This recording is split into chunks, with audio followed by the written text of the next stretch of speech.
Attention, Alaboom listeners. Hey, everybody. It is August 23rd, 2017. This is the Weekly Alaboom. Well, you know what? How would you say, since we miss one week every 7 or 8 times, would you say? So almost always Weekly Alaboom with occasional convention interruption. There you go. So we had no episode last week because the best 4 days of gaming were going on. And all of us but Barry were in Indianapolis. So, there was that little thing going on. But I personally want to knock down your stupid I want to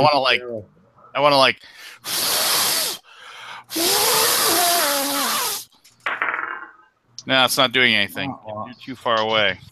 Keith, are you wearing your cape? No. I should be, though. Yeah. Attention, people. Somebody's playing Superhero Rhino Battle. So, everyone made it home. They're alive. Pete, you sound a little worse for wear. My voice is pretty shot. I came straight back from Gen Con to 2 really rough days of work, so I haven't had a chance to rest my voice yet. But I have a 5-day weekend coming up. I'm off Friday through Wednesday, so I'll be getting myself back to normal shape here shortly. Yeah. Back at your fighting weight, if you were. Yes. Yeah, I just got to get through tomorrow. I got 1 8-hour day to go tomorrow, and then I get a mini vacation. So this is I'm going to go do my quick little rundown for everybody. Barry, I didn't see you once in Indianapolis, so I'm going to need you to step it up a little bit. Okay? This is the first time I've been on a computer in 2 weeks. All right. Well, quit your crying and take some of those pills I see over by your table there. Along with your there's pills right there, along with what I'm guessing is either motor oil or iced tea. Which one is it? Could be either or. Okay. Could you, if it's motor oil, could you take a sip of it right now for me? Sure. Won't be the first time. Okay, cool. And then you there, Wiggy. I ran into you once, I think, the entire time, didn't I? Yeah, I wasn't in the dealer hall a ton. I was mostly in the first exposure playtest hall, and then out at meetings and lunches and all kinds of cool stuff. Yeah, I ran into you. We were around the I think it was on the 1800 aisle, and you happened to walk by, and I don't know, we exchanged pleasantries for about 5-10 minutes, and that was that. I saw you twice because I saw you with Brandon at the TMG booth, and then I got to meet your lovely wife. Oh yeah, that's right. Yes. So twice. So Pete, I saw you 3 or 4 times in random passing. I saw you at your booth, and we waved and talked, but yeah, nothing major because you were they ran you like a dog. I was busy. We did share that nice hug in the aisle when we were both on our lunch breaks walking around. No, yeah. I think scared a few people behind us because man masses. Yeah, it was just a super collider or something that came together. And then of course Keith and Anthony, I ran into you guys constantly, and we were always we played some games together in the hot games room, and always finding each other and finding stuff to do. I'll leave it at that. I mean, as far as that goes, I thought Jim had a grievance that he wanted to log in and give his grievance tonight. He did. He mentioned that, but he is not here. Yeah, I think we'll hold out hope that he eventually makes it and he's here. Yeah. So I mean, I know what Keith's grievance is going to be. Well, yeah. So let's. I mean, this could easily be something where we all complained about the stuff about Gen Con that really annoyed us. I have no grievance. Okay, well, fine. Some of us could have grievances, if you will. But I want to say that if you have a grievance, you got to say something really positive about Gen Con as well. You have to say both. So my first positive thing is going to be that like that giant stack back there. That's all my, and there's this chair's in the way here. I'll move that a little bit. Ugh. So there you go. Those are all my. Why are you showing your weak piles? Don't make Forrest come on here. So yeah, where's Forrest will be on it. Well, Forrest, this is actually. I mean, normally that would be. I got a lot of really cool. What? That's normally your first hour. Yeah, yeah. So I mean, this was the first ever time at Gen Con where I did not see the entire floor, which I'm actually kind of sad about. Normally, I walk the entire floor, and I check out every booth that interests me. This was the first time I didn't do that. I had so many meetings with so many different people. It sounds lame, but it was like I had I think a dozen and a half at least meetings with like different board game influencers. I hate using that term. So reviewers, bloggers, podcasters, whatever. Just going over the stuff that our releases were, the releases that are coming down the line, negotiating with several people about sponsorships for the next year, which in some cases, like with Forrest, are like a 5-minute conversation where you just offer him a bunch of frozen pizza and an exhibitor's badge at Gen Con, and then a lot of other people. It's like much more deluxe, if you will, would be the way I put it. Just like having to go over what exactly they expect from the publisher. So there's no good or bad either way. I kind of appreciate both of those.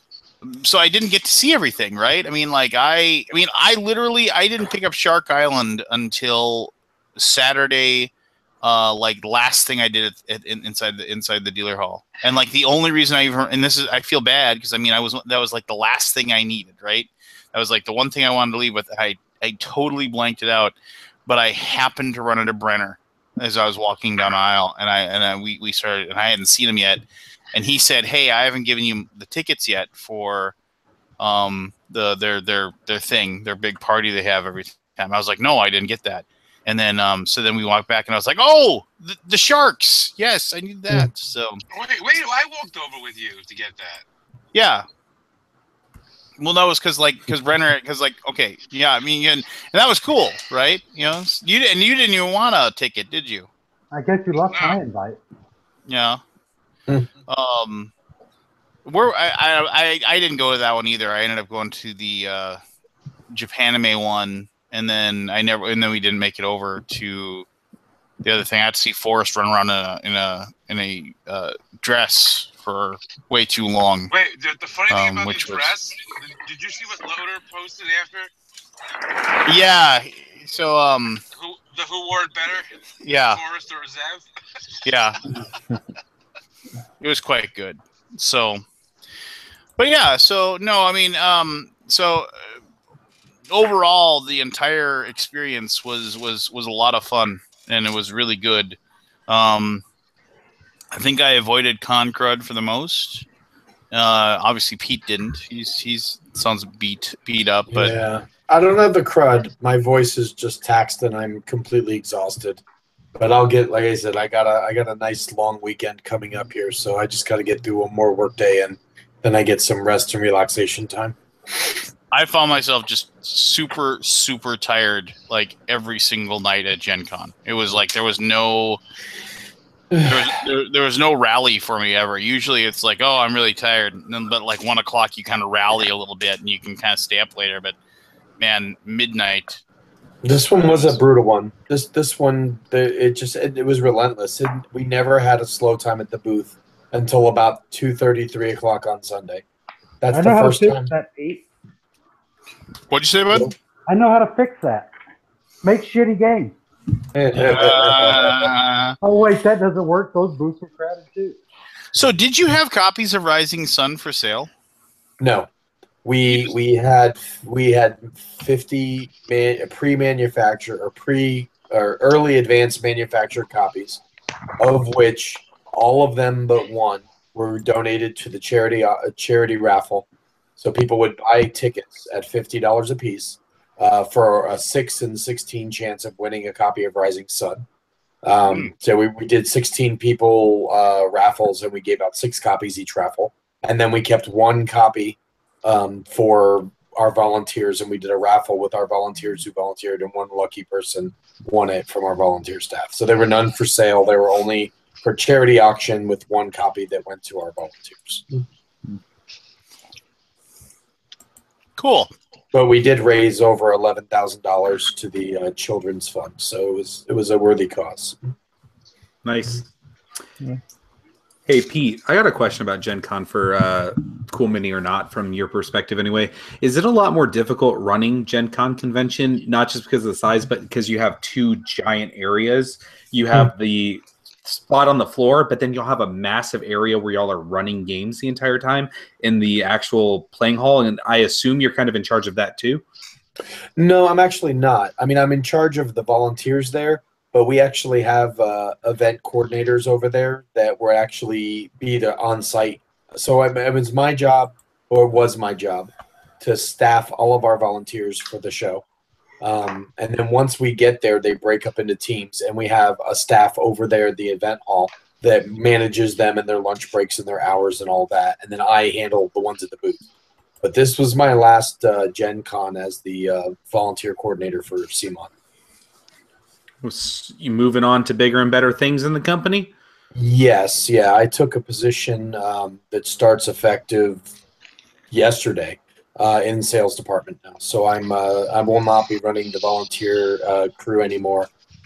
Moving forward, I'll be in charge of our CMON Play organized play program and working at the sales team as a liaison to our retailers. So now you can really hook us up with free swag. Oh, jeez, here we go. Yeah. So, but yeah, I up until this show, I was in charge of all of that, and it is exhausting. Even just in the exhibit hall, because in the exhibit hall we had a giant booth, and then we had a smaller mid-sized booth next to it where we had our store and our Song of Ice and Fire demo area. So I was constantly running around making sure the 50 volunteers that I had over there were being taken care of, got their breaks, were demoing people and getting people in and out. Handing Yeah, out it's candy. exhausting. Handing out candy. Yeah, I was handing out tons of cough drops, bottled waters, and Jolly Ranchers to keep them from losing their voice, which apparently I should have eaten more of them than I passed out because my voice is about shot. But Gen Con's always like that. Gen Con is just it's just a whirlwind. It hits you, and just when you feel like you've got a handle on it, it's over. Anthony, how was your Gen Con overall? I had one amazing meal at the Steak and Shake.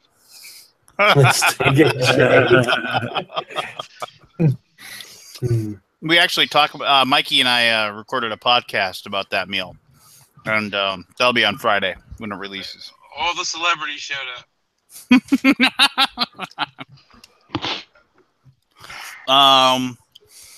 So apparently, TMG is going to sponsor Moe's Game Table for the next year, and all I got to do is give him one bottle of Crown Royal Black, and that's it.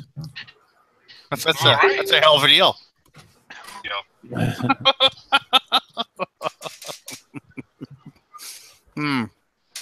How much is a bottle of Crown Royal Black here? Let me see here.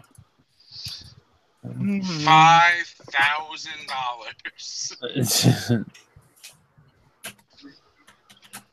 $30. 30 American dollars. Hey, speaking of which, you still owe me 40, Lance. I put it in your pillow. What pillow? Those aren't pillows. I will say I left Gen Con at 5 o'clock in the afternoon after booth teardown, and drove the 5 hours back to Cleveland by myself, and even still got back and sat down and watched Game of Thrones with my wife. That's doing Gen Con leaving like a boss right there. Say what? I said you left Gen Con like a boss in that case. Yeah. I did not leave until Monday afternoon. I thought about staying an extra day. We had a hotel room or two that was set up for people that did want to stay, but I was just like, you know what? We got done with the booth teardown pretty fast, so I'll go ahead and just make the drive. I got up Sunday morning at 7:30, and I was home before 10. Nice. Oh, wow. I was just like, all right, I'm done. No reason to go back to the exhibit hall. I'm going home. That's the nice thing, I guess, about being in the first exposure playtest hall is they shut that thing down around noon, 1 o'clock-ish. And so you can pretty much start tearing down the booth and getting everything out of there at that time. And so it made it a little bit nicer. We didn't have to wait till 6 until the actual exhibit hall was closed. The name of that hall just makes me think that somebody's coming in there to play games and a guy runs in a trench coat and like, wah! And takes off. It's just a bad name. First exposure. I mean, if you want it to be that way, Keith, you can make it that way. There's probably a game about that. That's why I didn't see you. I never did wander into there. So. I do have a reputation at Panda now because I am now working on 2 genitalia-themed games, and so I'm officially, if that comes through, you know what? Just send it to me. I'll take care of it. And I actually had some people come up to the booth at Gen Con, and they're like, "Do you guys publish adult games?" And we're like, "Yeah, I mean, we'll do whatever as long as it's not like." Something that like we deem like overtly offensive to anybody. Like if it's like a racist game or something, we're not going to do it. But I was like, yeah, we've done adult games. And they're like, okay, because we have this card game. And they pull it out. And it's like. And then they took out the card game. It was photographic about just building the biggest penis. And so you had shafts and heads that you were putting on these stacks of cards, and it was not drawings. It was like someone took a picture and was just like cha-chink, and they were just showing me the cards, and I was like, well, that's going to be a fun, that's going to be fun for whoever does pre-press on that project. That's based on the Euro game Merchant of Penis.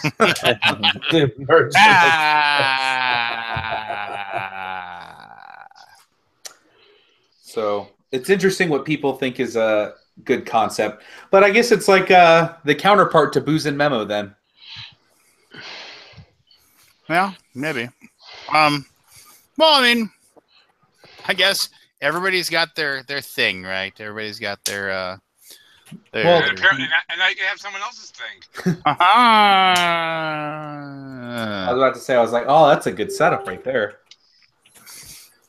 So you mentioned Game of Thrones. I'm not going to say any spoilers or anything if people haven't watched it, but did you see that meme or whatever going on where it's like that Damien Benioff or whatever, and he's like, well, since we diverted away from the books last season and we got a great response, we figured, how about this season we diverted away from logic?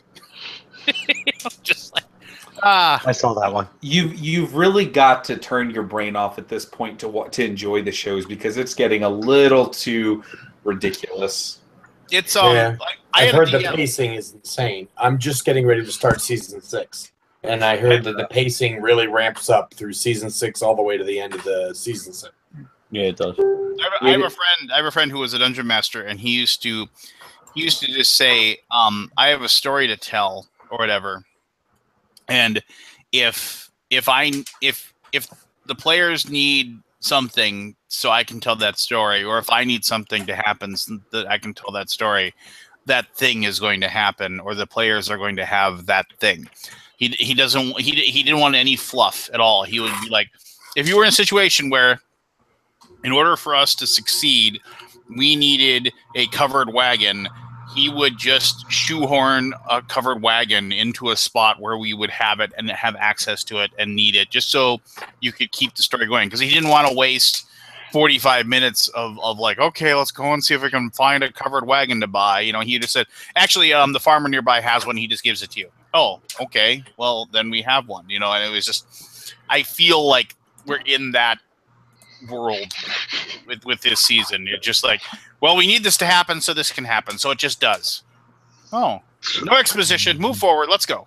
Yeah, without spoiling anything, I knew midpoint when I saw midway through that episode, I knew what the end of the episode was going to be, right? Oh, yeah. Oh yeah. I mean, as soon as you saw that, you're like, "Yup, I know what's next." No. I agree with you. I was like, yeah, I saw that coming. Yep. So, anyway, there you go. There's that then. It does explain one of my concerns that I've always had, though, so it makes sense. But if I talk about it, it'll be too spoiler, so shut up. Now, why are you vague booking then? Yeah. Well, that's what I thought about it. Like, I can't say it right now because I don't want to ruin it for everybody. Let's see. What about you, Lance? What was your game of the con? Go ahead. What was the game you found the most enjoyable? Well, it certainly wasn't Lovecraftian Letter, where everybody else at the table conspired to just make sure. It wasn't conspired. There was no conspiracy. Yes, there was. You just didn't win. Every single person at the table just targeted me every turn. There were like 3 or 4 turns where I didn't even get an action because everybody just sat there and guessed. Well, I'll guess he's a 2, and you can guess he's a 3, and you can guess he's a 4, and we'll probably get him. So it was just like, so that was fun. My wife was leading that conspiracy. Like, how everybody else, like, they win around. So we literally got to the last round of the game. We got everybody else. I'll tell the story. Thank you. We got to the last round of the game, and everybody, like, the next win would win it for everybody at the table, except for me. Well, you could have won on the last round, technically. You just had to get the Cthulhu win. Well, yeah, that's true. But the thing was, it was like, so we're gonna start up, right? And we're gonna play, and like the very first person goes is my wife, and the first thing my wife does is guess, puts her guard card down, and I was like, she points to me. I was like, why? I can't possibly win. I'm the one person you want on the table. And she's like, you're a 3. I said, of course I'm a 3. Why wouldn't I be a 3? Why wouldn't you be right? That was... Well, your reaction every time you got put out of the round, though, is what encouraged you to continue. Everything's coming up, Mikester. Yeah. And maybe had, right before that, you not silenced the entire Hot Games room with your declaration of your awesomeness? Well, 10-0 at Word Slam, baby. 10-0. 10-0. I retire champion of Word Slam. So... You're playing with children again. No, sir. No, sir. The first 7 were with Aldi at Origins, at Nerd Night, and we were just on a roll, like we couldn't lose. And then I won 3 in a row at the Hot Games room, and I was like, "Child's play. This game's too easy. I need." You are on the winning team. 3 rounds. Well, all those wins had a common denominator, and that would be, and that's this guy right here. 2 thumbs point this guy. There you go. Okay. Yeah. So let the record show. 10-0. Which is why Karma didn't let you get a single round in Lovecraft Letter. No. What didn't let me get a single round in Lovecraftian Letter was the jerks on my table that were playing the game with me. Though You just called your wife a jerk. Well, whatever. Your record is the opposite in Lovecraft Letter of Word Slam. Fine. I can accept that. You are the Cleveland Browns of Lovecraft. Well, then the Cleveland Browns they went 1-15 that year.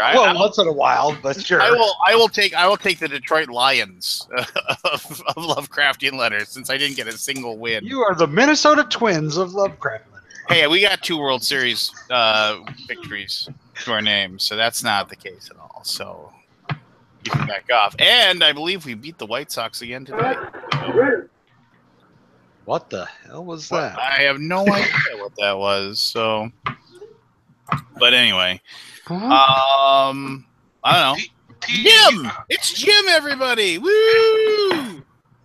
There's Jim. He's got a grievance. Yeah, Jim, we're doing our grievances. You got a grievance? Yes, I have a grievance. I have a grievance. All right, let's. Jim, you have the floor. Thank you. You may now speak of your grievance. So I'm standing in my booth, and this guy walks up with his friends, and he talks about the game, and he says he's interested in taking it to a store. I said, great. He wants to buy one. I said, fine, $25. He said, no, you don't understand. I'm a store owner. I get your distributor discount. I said, dude, I'm a one-man shop. Why not give me the $25? He says, do you want to sell in my store or not? And I said, no.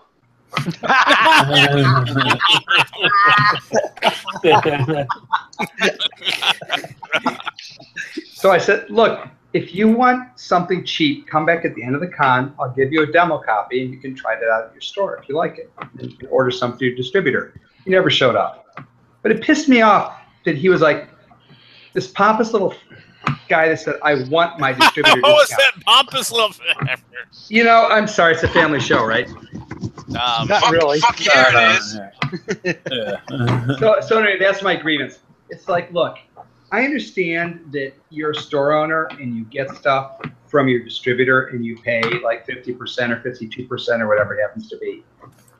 But at a con, why would you be a jerk about it? Why would you think that someone's going to bow down and kiss your ass just because you think you're important? It's like, look, you are important. You are a store owner. You do sell stuff. But why treat me so badly?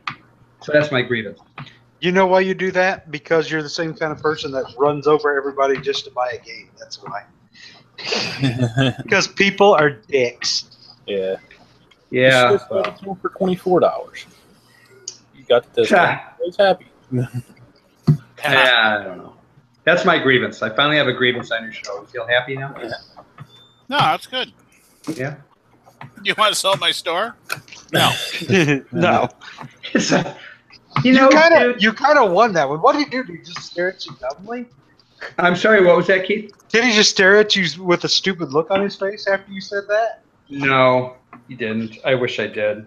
Paul Tompkins wants to know what the Alan Moon joke was. The Alan Moon joke is the classic thing where you're saying the word damn, but you're talking about a dam. So you're saying, oh, you know, like, I don't want to go to that damn place, you know, but you're not saying damn place. You're talking about like a dam, like the Hoover Dam. You know? It's so you're correct. It's a play on words over and over again, but at the very end of it, you drop an F-bomb. And it's like, well, I'm glad they weren't called fucks or something like that is what the joke is. You know, because of the fact that it's like extended. And then yeah, so then like he said it live and Tom was not really pleased. But it wasn't recorded, so you know, it was one of those things where it's like, well, whatever. Or it was recorded. They just cut it out of the actual episode. Yeah. Oh, that's right. You said at least it wasn't live. That's what you told me. Yeah, it was live in the room for the 1,200 people that were there, but not for his regular audience. Well, and Tom was like really, he was annoyed by it. Like I saw him and he was annoyed by it, and I said, and I don't know how well he took this, but I said, Tom, how many times have you said that like when you've like trashed on a game or whatever like that, you say it's good because they get more exposure or whatever because you trashed on it or whatever. So I said, why don't you just take it like that? You know, it's like you're going to get more exposure because people are going to reference this moment, even if it isn't a positive moment. More people are going to know about your show now. I don't know. Maybe he took it to heart. I don't know. Yeah, yeah, it's not the right audience, but you're going to hear worse walking outside in public everywhere you go. So yeah. Did anybody experience any like severe negativity? I mean, I didn't really. I mean, for the most part, people were really, really positive. My booth time was pretty good. We were doing that okie dokie thing where we were giving away copies of the game. So I'm here for the Dargans. Yep, I'm here for the Dargans. So there was a lot of positivity going on at our booth. I mean, we were handing out high fives and having a really good time. No. So I gotta say this, and so my boss, Mikey Mendez, he flew home Sunday like the rest of us, and he has a bank like in the Indianapolis area where he has an account, and so we'll walk over there and do a deposit, like on a regular basis. But he left on Sunday, and so he couldn't do a deposit because the banks aren't open, obviously, right? So he flew home with the cash, and he didn't feel comfortable putting the cash in his luggage because he was worried somebody might open it and take the stuff. So he ran it through and he brought it on the plane with him. And he got home and like several $1,000s were missing, and he was just like, how is this possible? I mean, basically, you put it through the little screening area, and I've always read like, you need to keep your eye on your stuff. Keep one eye over it at your stuff as it goes through, because there's all these people that try to scam and try to steal stuff out of those, and try to hold people up. And like he doesn't know if basically his bag got through faster, or did somebody see the money inside his bag and everything. And like we're like, holy cow. And he's like, yeah, I called TSA and I filed a report and the whole 9 yards. And he's like, it would have to be somebody that works for TSA. It was kind of horrible. So Monday, he's getting ready to go to work, and he tries to put on his shoe, and he realizes it doesn't fit. And then he remembers he put all his money in his shoe, and he forgot. Yeah, I was like, how do you do that? How do you have several $1,000s? So did he call up TSA and eat some crow? Yeah, Mikey called him up and he was like, look, I found the money, He felt really dumb about it. But I was just like, how? I was like, if I have $100 in my wallet, I've got a hand on it half the time. I'm just like, because I don't like carrying cash because you can't replace it. Yeah, just yeah, there you go. It was like it was funny to me. So, was it funnier than the milkshake? Well, no. So I'm gonna turn the mic over to Anthony for the steak and shake evening, and he can tell the. I might interject a little bit of backstory, but go ahead. Take it away. So last year at Gen Con, they went to Steak and Shake. Lance and his lovely wife, and Michael tagged along. And Michael ordered a Butterfinger shake. A Butterfinger shake. And to be fair, it was actually Mikey's idea. He was like, hey, we should all go to the thing or whatever. And I was like, that sounds like a good idea. But anyway, go ahead. So he orders a Butterfinger shake, and the shake arrives, and he tastes it, and there's banana in it. Mikey hates bananas. So apparently he asked the waitress, he's like, I ordered a Butterfinger shake that has banana in it. And she said, yeah, it comes with banana. Why? We don't know. So I hear this story as we're walking over to Steak and Shake. To be fair, he's like, the Butterfinger shake comes with banana. And Mikey was just like, why? He was just like literally like that. Like he's looking at the sheet of paper and it says Butterfinger shake. Why wouldn't you put that on there? He's just like... Anyway, go ahead. So we get there, we get a table. In the meantime, Mikey calls the service line for Steak and Shake and tells him to send more people. So we sit down, we order. I order a banana shake just because I think it's funny because Mike hates bananas. Mike orders a cookies and cream or Oreo shake. It confirms there's no banana in the shake. We wait a little while, the shakes come. Mikey gets his cookies and cream. The funny thing is that Lance's wife orders the exact same shake, and they bring two of them over, and they each just take one off the tray. Not one is handed to Mike, and not one is handed to Lance's wife. There's just two. They each take one individually. Mike takes a sip of his shake, and his face just drops. And he's like, oh my God, this tastes like banana. And we're laughing because I'm like, Mike, you're psyching yourself Incoming out. message. He's like, message from who? Is it Mike? So I took it. I took it. He takes another sip because he thinks maybe it's all in his head. He's like, no, there's definitely banana here. So I was like, you're crazy. Lance And I takes take the a big shake. spoonful, and I take a bite. There's like a giant chunk of banana in my mouth. Like last year, we went out to the Yard House, and Mikey was all excited to have onion rings, and we told the waitress, "This guy's gonna order onion rings. Tell him you are all out."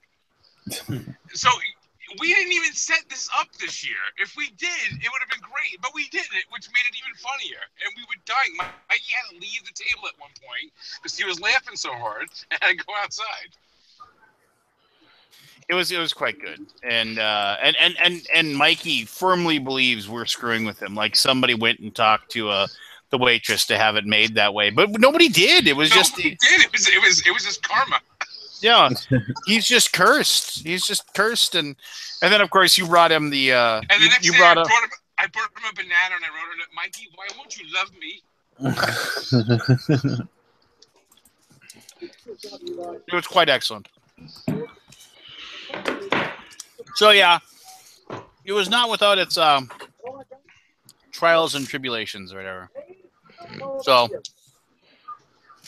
I don't know. Barry, what would it take to get you to Gen Con? About 30,000 people less. Okay, we can work on this. Hey, who's going to Origins? Well, Next it's a long year? ways away, but I would assume I'm going. I'm thinking about getting a booth. Who didn't hit me on their computer? Who's listening to old time radio in the background? I believe it's Pete. He must have got a new rig with that Mad Shark money.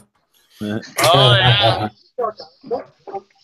I walked over and I was just like, "Are you gonna let Pete take the giant shark that's suspended and chase it?" Like, we rented that. I don't even know where it came from. Yeah, I know. I'm getting some of the stuff that was in the booth, but most of it was rented. There's only a few things. Some of the cardboard sharks I'll get to take. So that big backdrop was rented? No, the big backdrop was theirs, but like all the shark hanging from the ceiling and all the beach stuff was all rented stuff. So I gotta wonder, what's the market for rental hanging air-filled sharks? Well, I don't know. Wouldn't that just be like a film studio or something like that? I mean, I'm sure it's just a movie prop, or it's some taxidermist guy that probably makes those things and rents them out. There's just warehouses out there that are a business of just renting random crap to people that want it. I object to the use of the word random, but other than that, I'm with you. I was hoping they would have the little Kittner boy in the booth. I'm not going to be here when that little Kittner boy comes spilling on the dock. So did anyone see the Exploding Kittens booth at Gen Con? Yes. That was pretty cool. It was fucking awesome. And I can't tell you how much fucking produce ended up in my booth. Because all of my booth workers go there, put $1 in that slot. People love the people love getting the melons or whatever from the thing. It was fun to watch. Yeah, no, it was good stuff. They were actually some of the nicest people I've ever met in my life. Those booth workers. Who's got the reverb? Yeah, who's got the background going? It's Anthony in the van, I'm sure of it. It's not me. It's Shark Boy. It actually seems like it's Pete because they just muted Pete and it stopped. Shark Boy. That's when the aliens are talking to Pete and telling him what to do to pave the way for their invasion.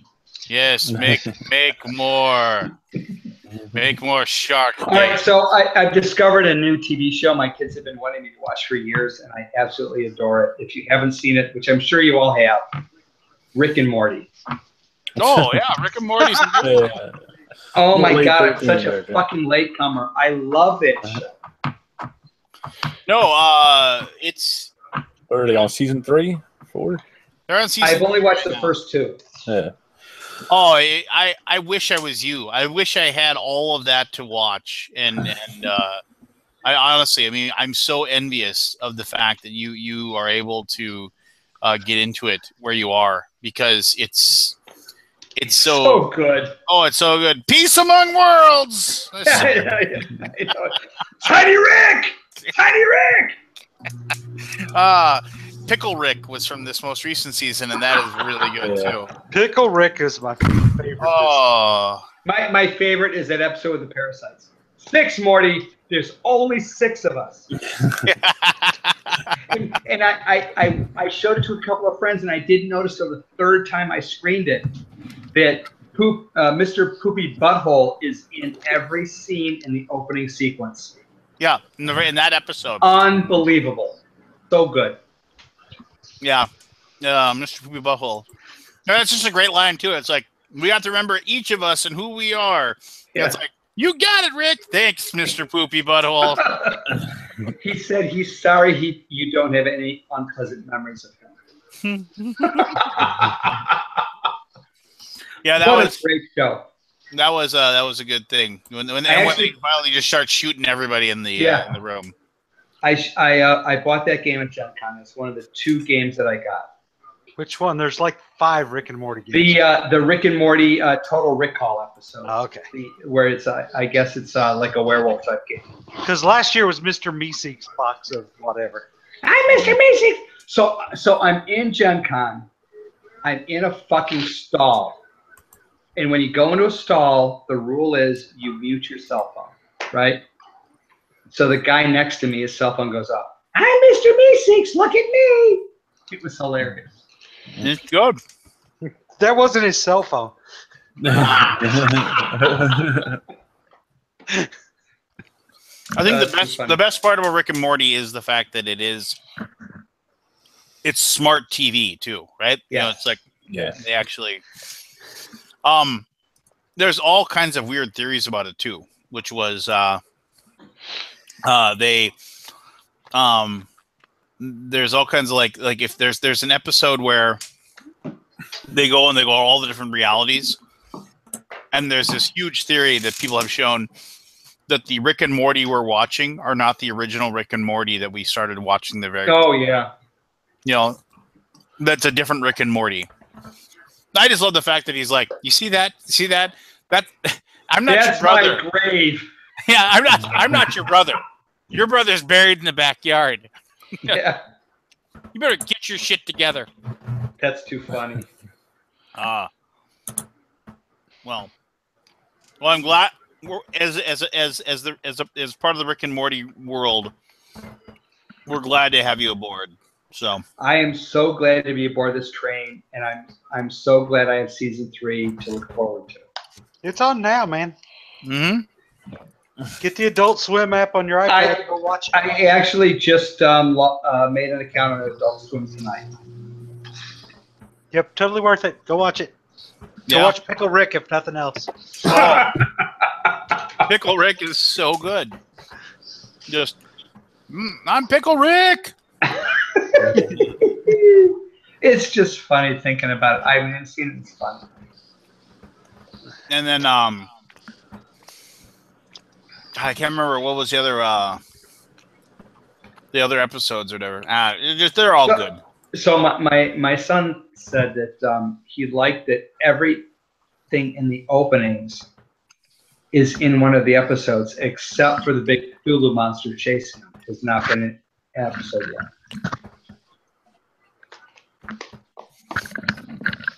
What was the other one that I liked? Well, the one with the Freddy Krueger monster guy.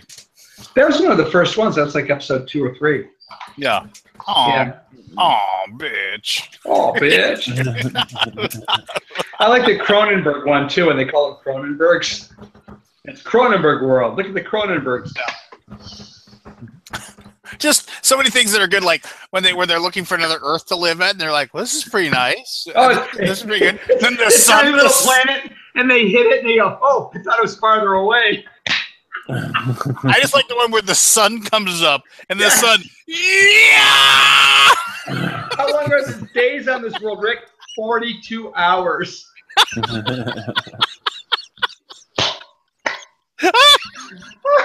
I love when they hit the little planet and they go, Huh, I thought it was farther away than that. No, doesn't he go, I'm going to go discover the South Pole. Yeah. And Morty throws the frisbee. He turns around and catches it. Oh my god! It's so funny. It's so good. And you know the one episode with that gaseous creature is the one that does the voice of the hermit crab in Moana. Yeah. And it's so funny. All I can hear is that fucking crab singing like David Bowie when he sings that song. It's hilarious. Oh my god, it's so funny. I love that show. Although I got to tell you, it's that episode where they go to that planet that's having the purge. Right, every year they have that night of purge. Yeah, the purge, the wanton violence. That's pretty fucking grim. I mean, there are body parts coming apart there left and right. It's pretty gruesome. It feels good. Yeah, it's like no, I have my fill. Oh, come on, it feels really great. Oh, what the hell? I'll kill some people. Why am I laughing at this? I'm a bad person. I'm a bad man. I'm a bad man. Because they're not real. They're, yeah. I know. It feels good. Well, there you go. So, I don't know. What else has anyone been doing? I went to Gen Con. Have you heard of that? Yes. Well, somebody actually a while back asked me a question about a game. My game of Gen Con. I actually played pretty limited games. So I'm going to kind of I played a game of Downforce, which is I had already played it at Origins and I liked it there, but I still really liked that as far as racing games go. I thought that was really good. And it's kind of neat that they're going to reprint Fireball Island. Right. So, yeah. So they're bringing back Fireball Island, and Endeavor is getting a reprint. So. Oh wow! Really? Yeah. By Restoration Games or someone else? No, by Helena and Josh Capel. I forget what their name of their company is called. But yeah, Endeavor is getting a reprint finally. So people are excited about that. It's one of those games that I'm not even sure if it's that great. It's just really hard to find. It's a good game. Yeah. It's quite good. Yeah, I don't know. Anthony, what about you? What did you play? What did you think was good? The things I'm most excited about, none of them were for sale at the show. Oh, jeez. You're fun. I'll tell you what they are. So, Alien Artifacts from Portal. When Ignacy announced he was doing a 4X card game, I kind of said, oh my god, don't do this because it's not going to be good. It's not going to be 4X-ish, but it's definitely a 4X card game. It's quite good. So remind me, what does 4X stand for? Exterminate, explore, exfoliate. No. Exterminate, explore, expatriate. No. Expand. No, expand, explore, exterminate, and I know what it is too. Exploit. Exfoliate. Exploit. Exploit. So there you go. Yeah, it's good. Those words don't start with X's, just so you know. Well, that's like the old joke. It's like, it's like we need to remember. It's like we keep talking about how our nation needs to be better at teaching the 3 R's. Well, how will we start by realizing that 2 out of the 3 R's don't start with R?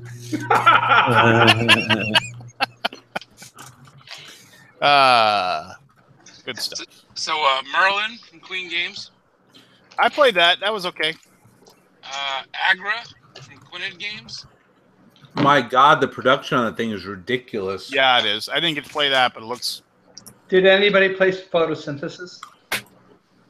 I watched it played a few times. It was rather odd. It just looks so over the top and weird. It's just I don't know. It's a game that doesn't make any sense because wise and actual theory wise does not make sense. So when the sun is shining, it blocks certain trees. Regardless how big they are. A little tiny tree can block a big tree. No, a little Getting tiny any tree light. doesn't block a big tree. The big tree, the little ones don't block the big trees bigger than them. There was something weird going on with the light and the thing, and the guy's like, "Oh, my tree is not getting any sun, even though it."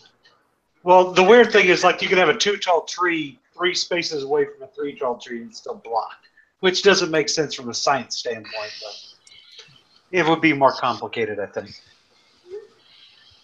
And the other game I was really excited about is not coming out for 2 years. And that is? That's City of the Big Shoulders. Yeah. Next year. Well, it's being kickstarted in the middle Early. of next year. So, no, Early next year. He said May. I talked to Raymond. He said it's coming in May, which means it's not going to be out. I talked to Raymond. It'll be out. He was going to put it out in May. It'll be out sometime around Gen Con or Essen. It'll depend, but he's doing some early design stuff, early design verification stuff to get a head start on it. So we'll see. Joe, let me tell you, that's a quite interesting panda shirt you've got there. I tell you, it's beautiful. It feels good. It looks good. It's comfortable too. Is it a baseball shirt, long sleeves? Yeah, 3/4. So You're so cool. You're cold. appreciate it. Thank you. I thought it was nice. Did they make you buy it or they give it to you? No, they gave it to me. I have to buy my uniforms. You buy your uniforms? I don't have to buy my uniforms, provided. Get some sexy business cards too. Attaboy. And since we decorate our booth with all kinds of swag games, we divvy them up at the end of the show. And I got to bring home Gaia Project, which I'm very excited about. Oh. Well, look at you. So I heard that the scrolling video was pretty interesting at the Panda booth this year at Gen Con. I didn't get to see it. It should be on. We're going to have a YouTube channel going up pretty soon, and I think that's going to be on there. But it was nice that there was a nice little 5-minute video that kind of got to show some inside of what the factory actually looks like, and so people kind of appreciated that there was some actual footage from that, because not everybody is works for Tasty Minstrel and gets to take trips over there. Oh, So, I get it. What is that? Yeah, clapping it's a- sound? It's a I have no slam idea. on the. It's a slam on the shill. Yes. I was happy about L5R. I was very excited about the relaunch of that. Yeah, I didn't get any. I got in line, so there's a guy that does a lot of demoing for us, and Daniel wanted. It's like his #1 game of all time, so we snagged a couple copies for him so we could send those to him. He wasn't at Gen Con this year, so there you go. Chad Roberts, you said I got to learn you don't play Word Slam against Keith. He is a beast. Well. There's only one person who's 10-0 that's in this chat room right now, and that would be me. Oh, So, God. So glad you know what humble pie is. well, just it was. Humble 3.14159. So my game of the con, though, was one I actually didn't expect to like as much as I did, but I played Wasteland Express Delivery Service, and I thought it was really good. I thought it was nice. I thought it was fun. I could see myself playing it over and over again, and I mean, it's overly produced like crazy, but I mean, it's that cool stuff for like $60, so you can't really complain about that. But it's I thought it was a fantastic game. I really, really liked playing it. And it was very well put together and designed from an insert and storage standpoint. Same guy. They hired the same guy that did Mechs vs. Minions insert. Right. So. But I think this is even better than Mechs vs. Minions, in my opinion. It's not as fancy as Mechs vs. Minions, but it fits the box better. I think that thing that they did with the mod shop where they had the little punch board that kind of went in, I think we're going to start seeing that a lot more because I like the look of that. I like the card trees a lot. The card trees were cool. Yeah. Which were just a little bitty thing. But I was talking to Matt and Ben. They're already working on the expansion to that because it's already doing well. And I'm like, you better make sure that son of a bitch is no more than 10 punch boards tall because that's what you got to work with in my box. Or you'll be mad. Right. I give him some crap. Yeah. That'll. No, I like the game too, Joe. I think it's not heavy at all. It's very straightforward, but it's entertaining. I think it plays quick. I've heard people complain that it's long. I don't think it's that long. Once you learn your actions are, it's super quick. Your turns are fast. And the one thing I really enjoyed about it, though, is it did the same thing Scythe did, where you look at it and you're like, oh, this is going to be a big Ameritrashy kind of game.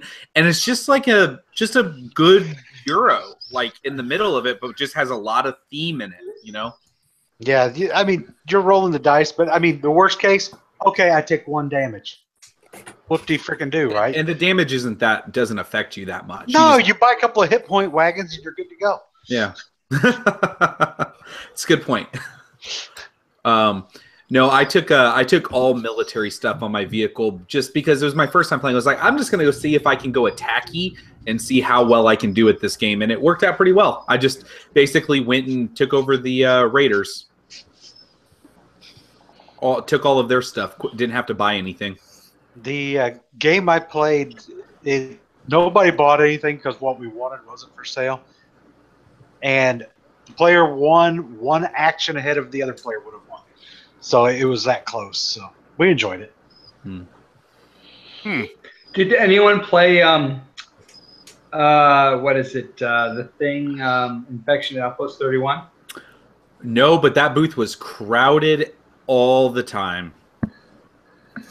I'm wondering what people thought about the game. I heard a couple people I talked to said it was really good. I really wanted to sign up and play it, but like every single like demo time that they had available, I had a meeting, or it just wasn't. It wasn't an option. So I don't know. Hey, Pete, you said you were going to talk to them about. Did you ever talk to them? No, I did not get away from my booth, but I've got his contact information. I will get with them. Well, fine. So, well, there you go. So, that's too bad because I really was hoping you had. Now I'm sad. I did get shipping notification for my copy of Seventh Continent. So I will have that on Friday. Who did it come through? What do you mean? Who is the email from? The Serious Pulp people. Okay, I need to look because I haven't gotten my copy either. I told them to send me yours. Oh, okay. Well, yeah. Keith's so I mean, got yours right there, Joe. Yeah. Keith, did you get yours already? Yep. I hate you. I'm not in a hurry. I got mine while I was at Gen Con. Did you have you opened it up? Have you played it? Have you done it? Dug into I it? have not played it. I pulled out the rule book and I sorted the cards for starting. Trying to decide if I should sort in the expansion cards with it right from the get-go or not. When I talked to them, I asked them about the expansion stuff, and they said play it without the expansion stuff first. Because they said the expansion there's still. He said like how he described it was there's tons of like different puzzles and surprises and all these things that you'll deal with when you're playing the game. But when you add in the expansion cards, those will be altered and changed, and so you can actually go back and play it again. So, all right, I didn't sort it in when I started. I kept them in their packs, just stuck them in the box. Yeah. I'm pissed though because I did not get the add-on dice, and that sucks because those were cool. They came out and looked really neat. Oh well. There you go. Wow. Hey, Lance, did you make it over to see that dragon in person? I did. I walked. One of the last meetings I had was Saturday at 5 p.m. and I had a meeting with Leo over at the booth, and I got to talk to him quite a lot about Joan of Arc, and that looks like it's going to be an absolutely amazing game. That I don't even understand how they're going to package that freaking dragon mini though. You actually get to play as the dragon. Yeah. So in like one scenario, so that giant dragon exists for one scenario in that game. It's $60. It's got a 520 millimeter wingspan. It's freaking ridiculous. It's going to have to be made in like 5 parts to go in the box. Well, I may just piggyback on someone to get me one of those and just put it on my desk. Yeah, like I just want the dragon. It's about the same size as like some of the Reaper Bones minis. I mean, like some of their big giant dragons. So yeah, but it's way nicer. I don't know I got my last Reaper Bones like Kickstarter a month ago or so, and I forget what the name of it is, but it's like the Destroyer of Worlds. It's their giant dragon, and that thing is freaking awesome. So, whatever. I mean, and I'll take nothing away from how cool that dragon looks in that display case, but it's really easy to make that resin look really good. But when you start mass producing minis, it gets tough to put that level of detail that you're looking for. I did see some of the paint jobs that some of those people did on those 15 millimeter soldiers. I can't imagine the eyesight that gentleman has after he's done a lot of those, because he had painted like each shield with its own little tiny sigil and like little design, like real like designs on there. Like Leo pulled out a magnifying glass so I could actually see it, because I was like trying to look at it, and whoever painted those, he had put the whites of the eyes on there. I was just like, is he just basically taking like one hair of a brush, dabbing that into a microscopic bit of paint, and then dink? I can't even imagine the amount of time that it would take. So, but there you go. I mean, that'll be cool, and like it's got a storyline. It's got like it's fusing that and role playing games and a bunch of other stuff together into a thing. So, he asked me if I would handle a couple of if I would do a few like interviews and stuff like that during the thing, so like we could do live Q&As and things like that. So I think that'll be cool. I can kind of help them a little bit, and there you go. Oh, look, I got an email from somebody who wants me to join their YouTube group. No, thank you. See you later. I don't need you. Other than that, I mean, did anybody find any weird surprises or anything like that? I mean, there wasn't any real like surprise games that showed up for me. I mean, I felt like I had seen everything, you know? The only surprise thing for me was the Star Wars Legion announcement. That was pretty cool. I got to see that. I didn't get to play it, but I got to walk by it on my break. It looked pretty cool. Yeah. They announced a Enterprise. Come in. Enterprise. What the hell is going on? I noticed that they announced that they're going to redo they're going to redo the West End Games version of the rules or whatever. Which I thought was cool. Like they're going to bring back the Star Wars role-playing game. But yeah, I thought that was cool. Nobody else played the old West End Games Star Wars role-playing game? Am I crazy? Yes. No, I did. Yes, you're crazy. All right. So crazy. I enjoyed it. Crazy with a capital K. I think everyone's just tired. It's You're like tired. I know I'm tired. I am definitely tired. I don't think anyone is caught up yet. It feels like a very low energy show tonight. I'm high energy. I don't know what you're talking about. All right, I lied. No, It's the vodka talking.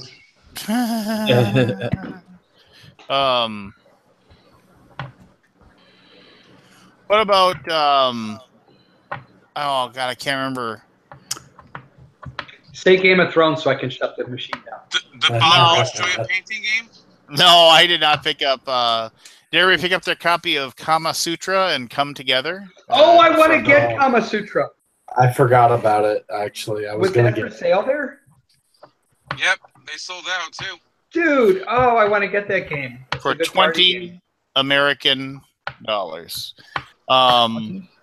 Forrest asked me if I would be because they were going to play Kama Sutra at the Japanime party night, and he asked me if I'd be his partner. And I was like, no, thank you. Yeah, I think Rebecca would have something to say about that. Wait, I think Barry's lost. Either that or she'd film it. I don't know which. Oh no, she was all for it. She was definitely like, do it. I was like, I don't think so. So Forrest and Tim Norris are two guys who go from night and day once the camera starts rolling. It's hilarious. Have you seen them when the camera starts rolling? You mean the persona? Yeah, it's like, hi, yeah, it's good to talk to you. Click. Hey, here we go. Nice. Yeah. It's amazing. Both are very good at it. Well, if you get Forrest drunk, it's pretty easy. You know? Well, I mean, let's just say there's a reason I call him Cheech. So yeah, just he Origins. One of my most memorable evenings out was he and I went and grabbed a couple of drinks, and we went to a bar that somebody said had really, really good pizza. I forget what the name of the place was, and it did. It had fantastic pizza, and that was a good night out. And but yeah, that guy, he's Forrest. He's anti-kindergarten teacher once the camera starts rolling. Yeah, I could agree with that. Trying to think. I wanted to go over to the Greater Than Games booth and take a look at the Sentinels RPG, but then it was another one of those things I never got over there. I don't know. It was just a weird Gen Con for me. I guess it was just an experience that I hadn't had before. Would be the best way to put it. Just as far as as far as how I enjoyed it or how I was there for it. So, but ask me how many times. Ask me how many times I got out of my booth. Hey, here's an interesting question. Sure. How many times do you think overall, if you had to just guess, if you had to just put an approximation, I don't need an exact number. I mean, just a theory or just a total amount of times you feel that you got out of your booth, Jim, including or excluding bathroom breaks. I want to hear about bathroom breaks if they involved a bowel movement. Otherwise, no. Two bowel movement. Two times out of the booth. How many bottles did you go through? Bottles of what? Liquor. What else? I did have my flask with me. I take a flask every year and share it with Megan. But I did not partake of the flask. We did keep ourselves well hydrated, but it was interesting because it seemed like we were always busy, but the traffic flow was sparse. And I tend to look at the number of bags walking by in terms of people purchasing stuff. I don't think it was as strong as 2 years ago. 2 years ago, I think was the most volume I've seen in terms of people walking by and people carrying product. This year was pretty weak. What do you think that is? Your location or? My location totally sucked. I was out in the 2500s, out in the boonies. But I don't know what it was like in the mid floor or in the front floor. But in our area, we saw very little cosplay, very little traffic, and to be quite honest, it was a very cool temperature, which meant there weren't a lot of bodies there. So they may have sold out, but I don't think they set their limits very high. They actually lowered the number of people they let in. Did they? As far as badges. So apparently they put out their numbers and they reported 60,000 approximate, yeah. Approximate, but 207,000 turnstile. So last year was almost 61,000 unique. It was more the year before that too. Yeah. So I think they actually capped it because I think people complained last year about the number of people that were there. It could be. So, and I don't think it was like necessarily even just like the vendors and the attendees. I think the fire marshal may have said, "Hey, you're pushing it." Yeah. Because it's kind of weird because the ICC doesn't have a cap technically, right? And I mean, part of their facilities available to them hold 70,000 people at a time, i.e., the Lucas Oil. Right. I think it's more for a comfort and in case something catastrophic happens. I think it's what they feel like they can handle. So, yeah, Georgia Street got closed down on Saturday. I don't know if anyone else noticed that. The what one? Georgia Street got closed down. Food truck on street. Saturday. Did anybody else eat at a food truck and then have it, as you're finishing the last bite of your sandwich, have it get shut down by the health department? Because that happened to me. I saw that post. That was pretty disheartening. It's just like my wife is like 2/3 done with her pulled pork nachos. I'm finishing the last bite of my pulled pork sandwich. She says, "Why are they shutting that thing down? What's that paper up there?" Closed by order of the health department. Oh, great. It's just like, how? You're fine. No, they were reopened like within an hour. I had to wonder though, what was I eating? It was disheartening. I'll just leave it at that. The health department is kind of weird. You're kind of weird. No, they are. I've dealt with them. Yeah. Does that make you feel good when somebody calls you weird? No, it doesn't. Probably hurts. Probably think of what your words can hurt.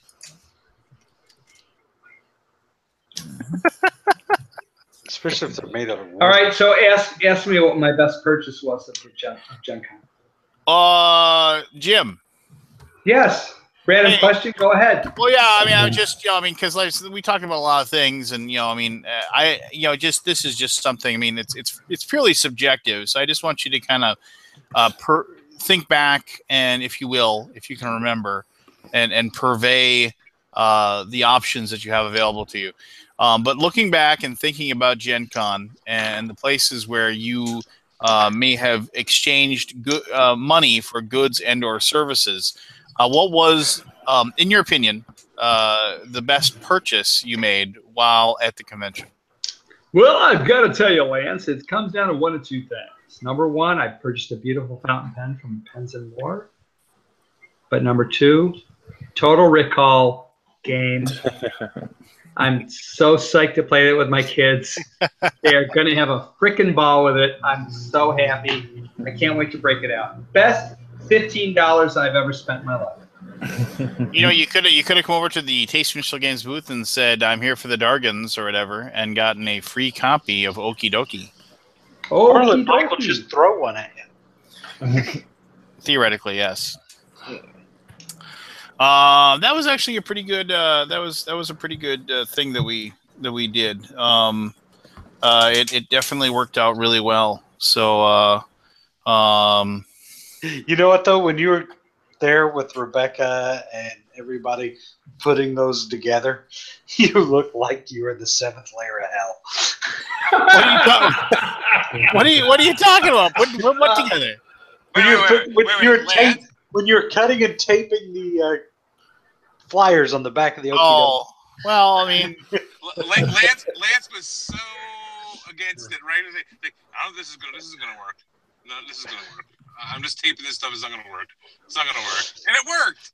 I never said it wasn't gonna work. You were like, oh my god, this is so ridiculous. It's not gonna work. It's not gonna work. It's not gonna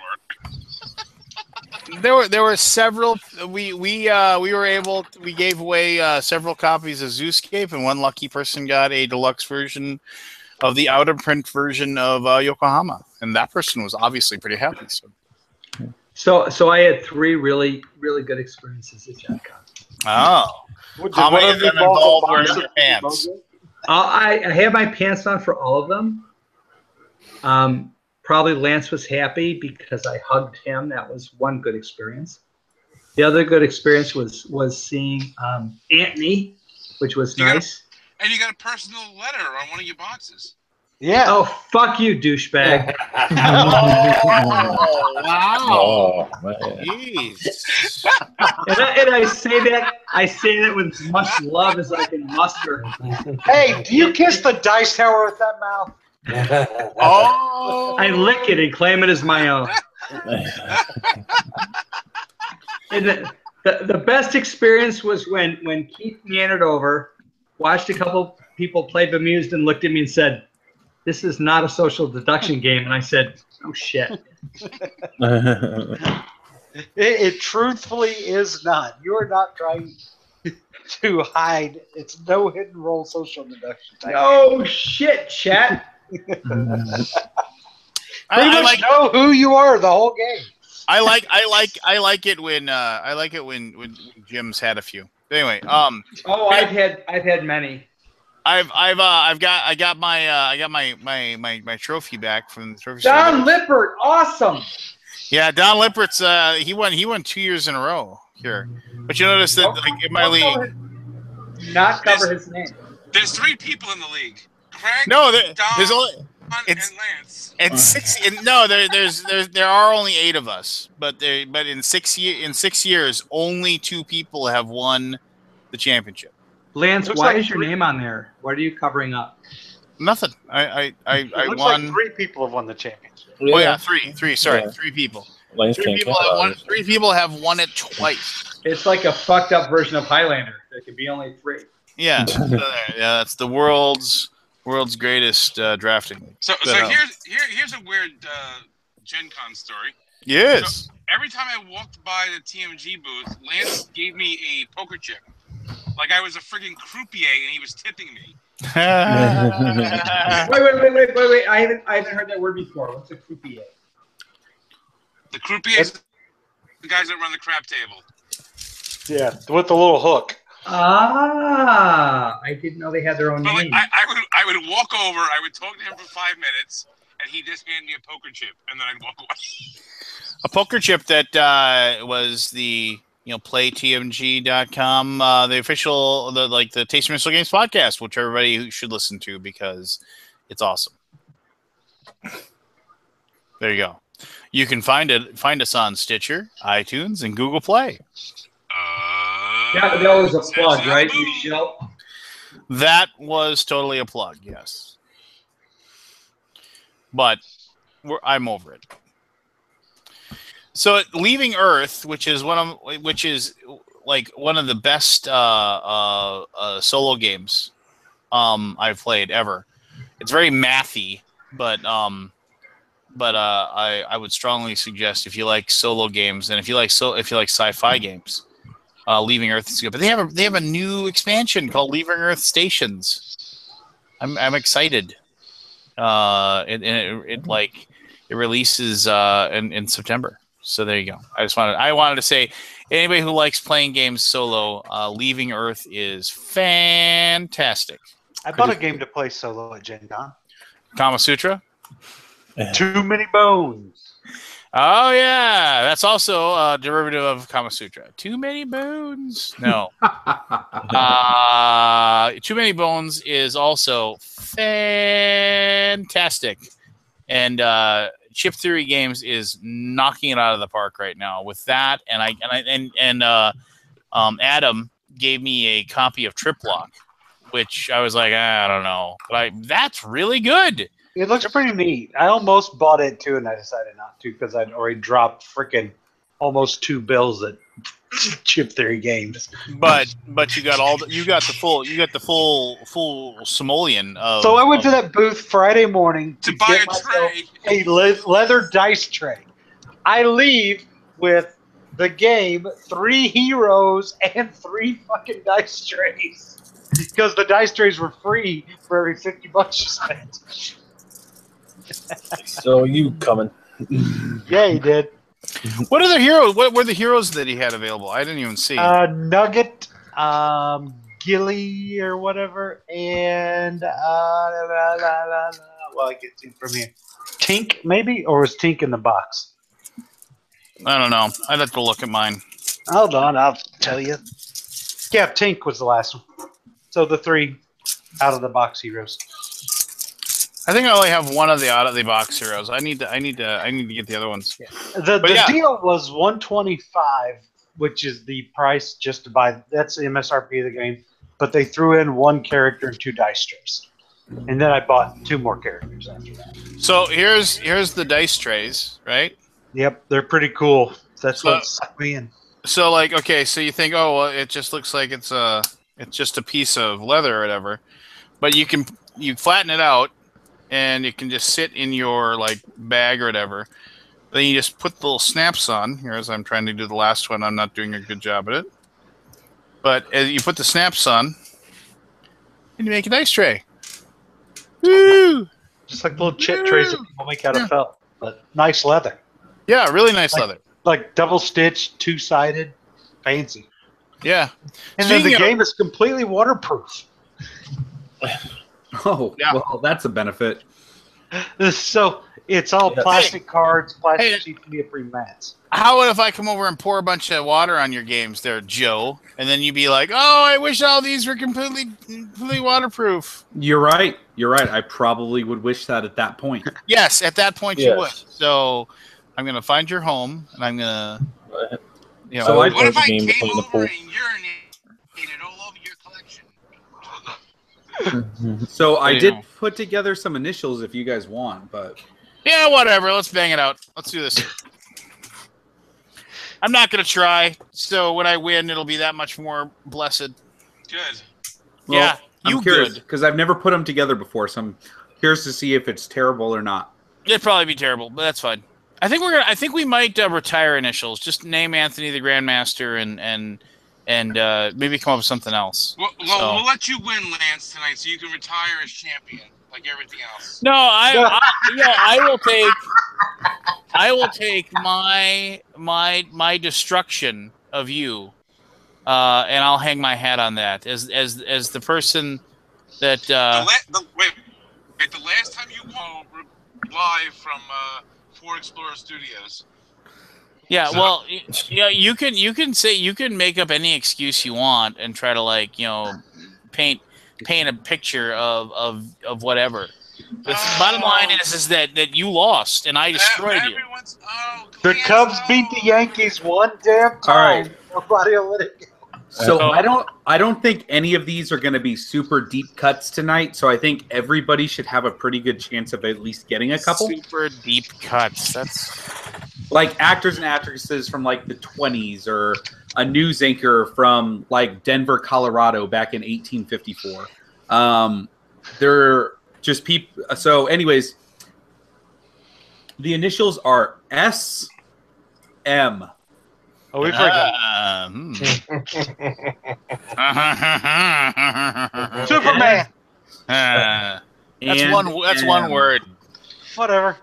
Goofball. S and M. Sadomasochism. One word. Let's do this. Come on, let's go. All right. Clue number 1. Heavily borrowed inspiration from Jackie Chan.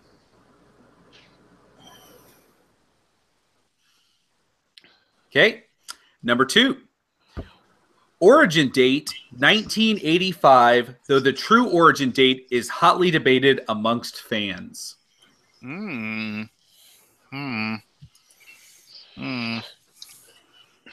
Clue number 3. Features one of the most internationally recognized pieces of music of all time.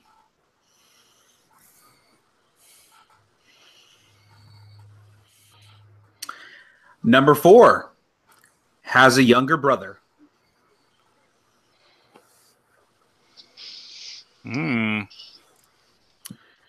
Number 5, is widely recognized in the fields of golf, baseball, tennis, soccer, and go-kart racing. Anthony. Yeah. Anthony. Super Mario. Super Mario is correct. That is right. I did not know that the creators were heavily inspired by Jackie Chan's Kung Fu when they created the game Super Mario. Yeah. All right. Of course it was. So, Keith, are you keeping score? Hey, I don't have any paper out. who cares? Jim, we're playing. The initials are SM. SM. Jim. Sadomasochism. Correct. I already said that, Jim. Okay. Suck me. Clue number 1. 11. Stretches over 900 miles. Anthony. Sierra Madre. You got it.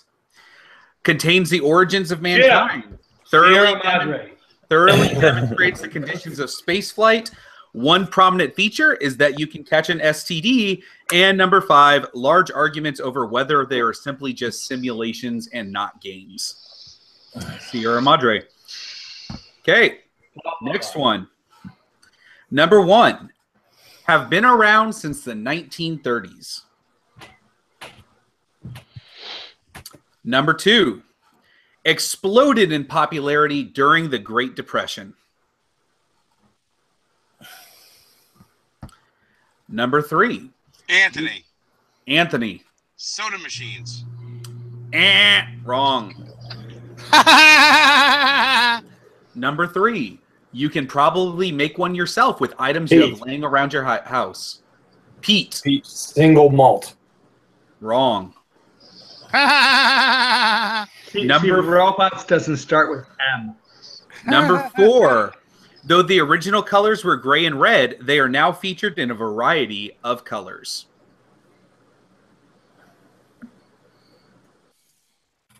Number 5. Assembly instructions were included with every pair of Rockford red-heeled socks. Keith. Sock monkey. Sock monkeys. That is correct. That is 1 for Keith. Oh my God, that sucks so hard. Is your wife right now? What the heck? That's what he said. All right. The next one. Originated in 1954. Number 2. Has been compared to Alfred Hitchcock in terms of influence in his field. Number 3. Has licensed his products to other media outlets. Keith. Oh, Seth MacFarlane. Wrong. You was going to say Sam Waterston. Yeah, I think that's it. No, it's... Number 4. Won a Lifetime Achievement Award in 2008 from the Game Developers Conference.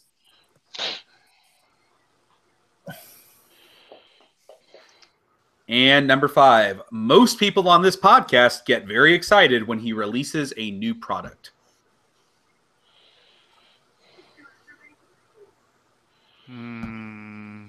Pete. Sid Meier's. Sid Meier's is correct. That is right. Okay. I'm just going to say that Sid Meier's Pirates is the best game ever. Sid Meier's Pirates is the best. If it isn't the best, it's close to it. I was being you, Lance. All right. Number 1. The first official media use was in 1982. Keith. Oh, that's not going to be slow motion. No. Good guess, though. And number 2. 82 is wrong. Came into widespread use during Bill Clinton's election campaign due to its reference to a key demographic of voting Americans. Jim. Social media. Wrong. Number 3. They can be easily identified by trademark insignia on the rear windows of their vehicle. Oh, I know Anthony. this one. I know this one. Anthony. Soccer Mom. Soccer That's Moms it. is right. Ah. Is likely responsible for over half of the sales of Capri Suns in America. And number 5, always have orange slices. So Joe, I got to tell you, that was fucking brilliant. I appreciate that. Thank you very much. I actually worked really hard on these. It doesn't show, but that one was really good. Number 1, married 3 times, but only for a combined total of 21 years. Number 2, one of the best poker players in the world. Number 3, robbed 2 banks. Keith. Steve McQueen. Steve McQueen, yes. That is correct. All is different. Okay, yeah, there you go. Was there a Blob quote in Blob reference? I did not find one for the Blob because I figured it was going to be too. It would give it away too much. Too easy. Yeah. All right, the next one originated in 1987. Born in number 2. Jim. Seth MacFarlane. Damn it. Number 2. Born in Pennsylvania, but relocated to Indiana. Number 3. Came under severe attack from temperance groups. What was the first clue again? Originated in 1987. All right. Number 4. Died of renal failure. These are really cheerful. And number 5. Her real name was Honeytree Evil Eye. What? What? Yeah. Her real name was Honeytree Evil Eye. He threw us a gender twist, that bastard. Renal failure. Renal failure. Number That means the kidneys failed. Yeah.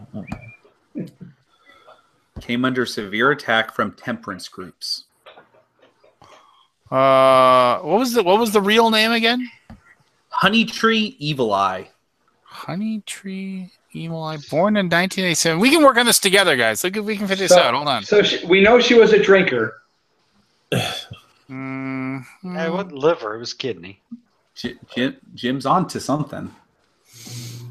Is it the president of Passport Games, Scott Morris? No. Okay. You Five. win. No. Give us another clue. No, that's his. Let's move on. No, I want another clue. I want to give Joe his good one. The answer is Spuds McKenzie. Nice. Good one. Dog. Good one. That one's good. Thank you. All right. I don't want to admit how good it was. Number one of the world's most read authors.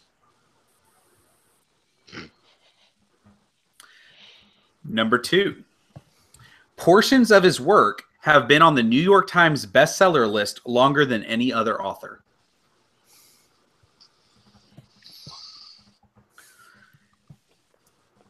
Number 3, before his writing career, he worked for the government's tax department.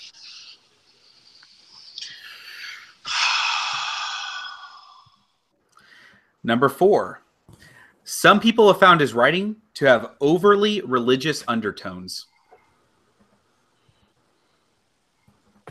Oh.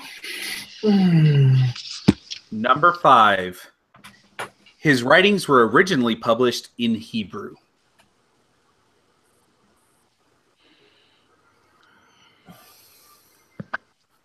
Five. Nope, that's an R. 4. 3. Give us his first name. 1. That's your show. The answer is Saint Matthew. Oh, that blows. Yeah, that was cheap. But I don't think that was cheap at all. I thought I did a Because good job. because Saint was not his name. It doesn't. It's not his name. It's what he's known by. Hey, Mr. Matthew, what do we call our child? Let's name him Saint. No, No, he Okay, there is is real person. Saint Matthew. That is Wait, how wait, he wait, is wait. known. Hold on. I'm going to defend Joe here. If the initials were JC, you're saying Jesus Christ would not count? Christ. correct. His name was Jesus Leibowitz. Okay. So, all right. The next one. Number 1. Saint is a title. That's like saying. That's like That saying. is what he is known by. Mario's first name is not Super either, but someone got that one. Oh, that blows too. I agree with you. That blows too. Okay. Number 1. By the way, all the rest of these will be references to Doctor Who. Number 1. Oh, shit. what? No, what? I'm just kidding. Because I'm gonna mute your ass if that's the case. Oh, you know what? No, that was a dig at you and a slam at me. It was a twofer. He Number gets points 1. for that. Originated in France. Nothing good. Oh, it's not NG. Sorry. Number 2. Famous for being extremely irrational. Famous for being extremely irrational. Number 3. Though directly linked to hundreds of deaths, has never been convicted. Pete. Swedish meatballs. No. Ooh, Pete, that was good. I love meatballs. Number 4. Typically will become very negative during the elections. And Keith. Social media. Wrong. And number 5, they make every board game better. Sure it's not Swedish meatballs?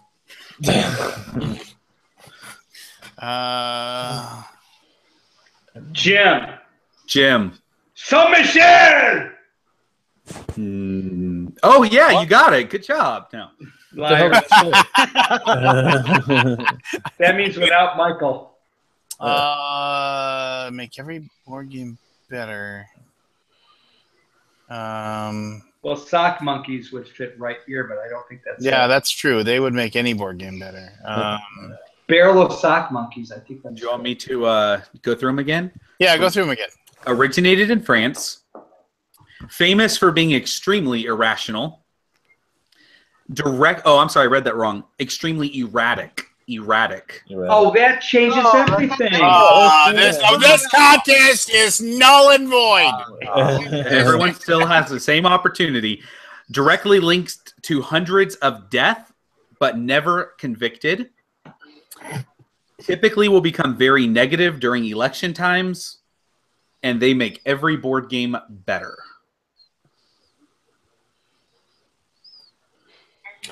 5, 4. There it is. Pete got it. Wow. Stock markets. Yeah, but he also said social media. No, I said Swedish meatballs. Lance, stock markets. There you go. You can tie. Yeah! I gave it to Pete. Hey. Oh, yeah, he was already out. It's not my fault. Lance, Pete wasn't. Oh, Pete was out, wasn't he? Yeah, he was. Yes. Lance, stock markets. Lance got it. Out in 5 There you go. minutes. That's me. Got it. Put it on the board. You know what, Lance? That's like you're being a carrier. You're like a crow coming in picking over the dead bodies. Let's check the point total. Lance has 1. Okay, there we go. Okay. How many you got, Jim? That's what I thought. 0. Okay. Number 1, a New Jersey native. Number 2, they began their career in 1971. Lance. Seth MacFarlane. Wrong. Oh. For 44 years, they held the same job. Anthony. Anthony. Steve Martin. Wrong. I know. Number 4, you and your kids have probably both been entertained by this person. And Barry. number Barry? Sea monkey. Wrong. Jim. Jim. Super Mario. Wrong. Damn it. And number 5, they would probably answer to the name Maria. Maria. 5, 4, 3, 2, 1.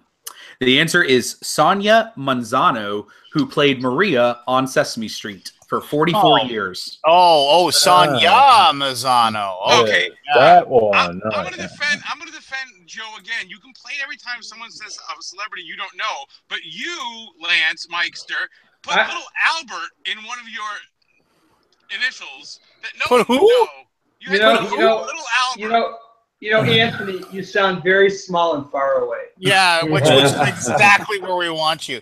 I remember one time I saw a stand-up comedian. I don't remember any of his jokes, but he said he was talking about the movie, the show West Side Story, and he's like, so I'm watching the West Side Story, totally unbelievable. You know why? Man runs down the streets of Spanish Harlem yelling Maria at the top of his lungs, and one girl looks out her window. All right. Dun-dun-dun. Number 1. Only a colloquialism used exclusively in North America. Pete. Say what? How do you get an M out of it? You mean say what? Yeah, that's what I meant. Say I'm Moana? tired. I want to go to bed. Number 2. Windows are normally completely absent. Windows are normally completely absent. Oh my God. Number 3, during holidays, you will see a spike in attendance.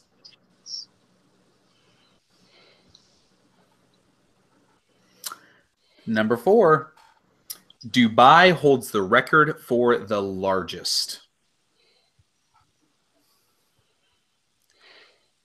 And clue number 5, a place for teens to piddle away their time. Barry. Shopping mall. Shopping malls is correct. Say what? I think that what we're going to get out of this lesson is I've never seen a shopping mall without windows. Almost every shopping mall doesn't have windows. It's like a casino. All the corners, all the anchor stores have windows, though. But only they on have the windows doors. inside. My shopping mall has a giant. No, I'm gonna go with Joe on this. It's mostly Linux and Mac. What is everybody just needs to stroke Joe tonight? I mean, what the heck? I'm gonna go with Joe on this one. He worked very hard on this, Lance. I'm gonna have to go with Joe on this one. He goes right in the lead. He still has sweat on his brow. You shut your mouth, Lance. You don't know what you're talking about. I'm gonna have to go with Joe on this one. You had to steal a point before, Lance, just to feel good about yourself. Hey, last time I checked, when did I ever have Little Albert on any of my things? What are you talking about, Little Albert? Go back to the LA one, because I got it right at Little Albert you had on yours. Well, no. Oh, so this is a personal vendetta. I will bet you $20 American. Which episode was it? I will go find the episode. And the timestamp. He wants the timestamp. Yeah, whatever. Number 1, a popular destination for cruises. Barry. Anthony. St. Martin. Wrong. Ha! Number 2, has been the setting for many movies and the title of some.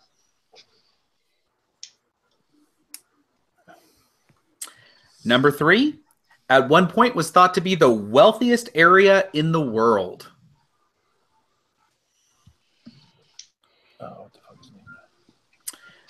Number 4, there have been many board games that are set in this exact region.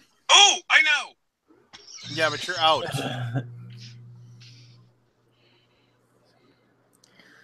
And number 5, I'm sorry. They were once a haven of piracy. Keith. Anthony. Keith. St. Martin? Wrong. That's what you said? That's what he said, yeah. Oh, it just popped back in my head. Anthony. You can't answer. You're out. You're done. You lose. Good day, sir. Anthony. Hold on. Can you go through them? Go through them again. Go through them again. Go through the clues again. You shut you. Hey, Kia Sedona Studios. Be quiet over there. Popular destination for cruises. Mm-hmm. Setting and title, or setting of many movies, and the title of a few.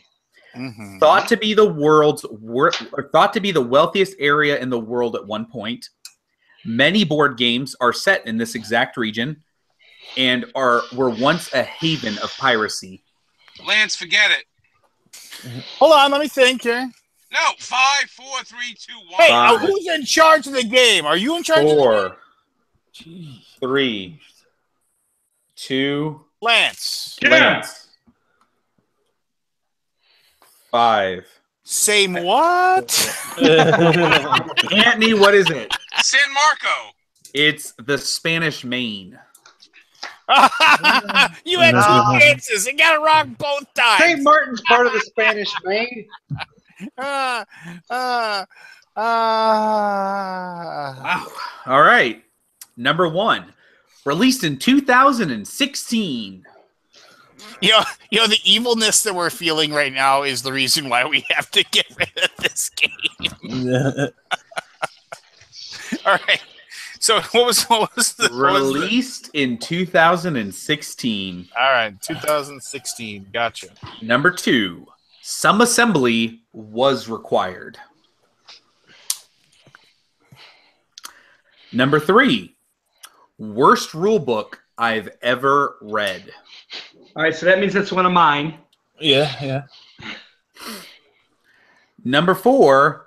Came with the tiniest discs ever made for a board game. Anthony. Solarius Mission. Solarius Mission. And number 5, the same design team as La Granja. To be fair, have you ever played Luna Lena? No, I have not. Luna Lena had discs that were used that I believe they were like 1.5 millimeter. They were like that's what these are. I had 15, and they got the decimal point in at 1.5. You can hold them on the tip of your finger. Oh yeah, these. I mean, it was just they were just dumb. Good game though. Luna Lena was a good game. Yes, werewolves. And but did you have to sticker 6-sided dice, 50 of them, and glue a rondelle together? Oh, Solarius Mission. All right, number 1. Originated in 1994. Number 2. More famous for movie appearances. Number 3. Their most famous songs were all covers. Anthony. Smash Mouth. Smash Mouth is right. Number 4. Guy Fieri is most likely not the lead singer, probably. Somebody. And number 5, still the best part of Shrek. All right. And the final, number 15. Number 1, ran its course from 1992 to 1997. Keith. Initials on the Alaboom. You're wrong. Number 2, rumored to have a reboot coming. Number 3. Number 3. Inspired by the Power Rangers. Number 4. You probably saw a hairy, obese version last week of the wrong gender. What? You probably saw a hairy, obese version last week of the wrong gender. Anthony. Barry. Go ahead, Ant. Anthony. Sailor Moon. Yeah. And number 5, you can still like it, but it doesn't mean you're not creepy. All right. Oh my God. Those are my 15 initials. Ba-doom, ba-doom, ba-doom, ba-doom. Anthony with 6. And goes So- out. so- 4 for second place. So, Joe, I'm going to congratulate you on initials, and now I'm going to go throw up. All right, early meeting tomorrow. Good night, all. Have fun defending the castle. Say what? I'm out too. Make sure you have a couple more scotches next time you're on. You're entertaining when you're like this. All I will say is I look forward to next week and same what? Same what? Hey, Pete. See if he Well, That's going to be the spin-off show for Alaboom. same what? T-shirt. So good. So Well, fun. I had fun putting those together. Yeah, they were good. Kyle said 15. It felt like at least 100. Yeah. Oh, man. Same what? Yeah. So that was a thing. I wanted to run them. I've actually been sitting on those for a while. No. Thank you for putting it together. I appreciate it. I purposely tried to do some where I really threw people off. So I tried to do that with St. Matthew, and I tried to do that with Stock Market, where I really tried to throw people off from the beginning. Yeah. Yeah, I thought the stock market was originated in Amsterdam for some reason, with the tulips. According to Wikipedia, it wasn't. And Wikipedia is never wrong. Yeah. Never. I mean, they only let professionals post stuff on there.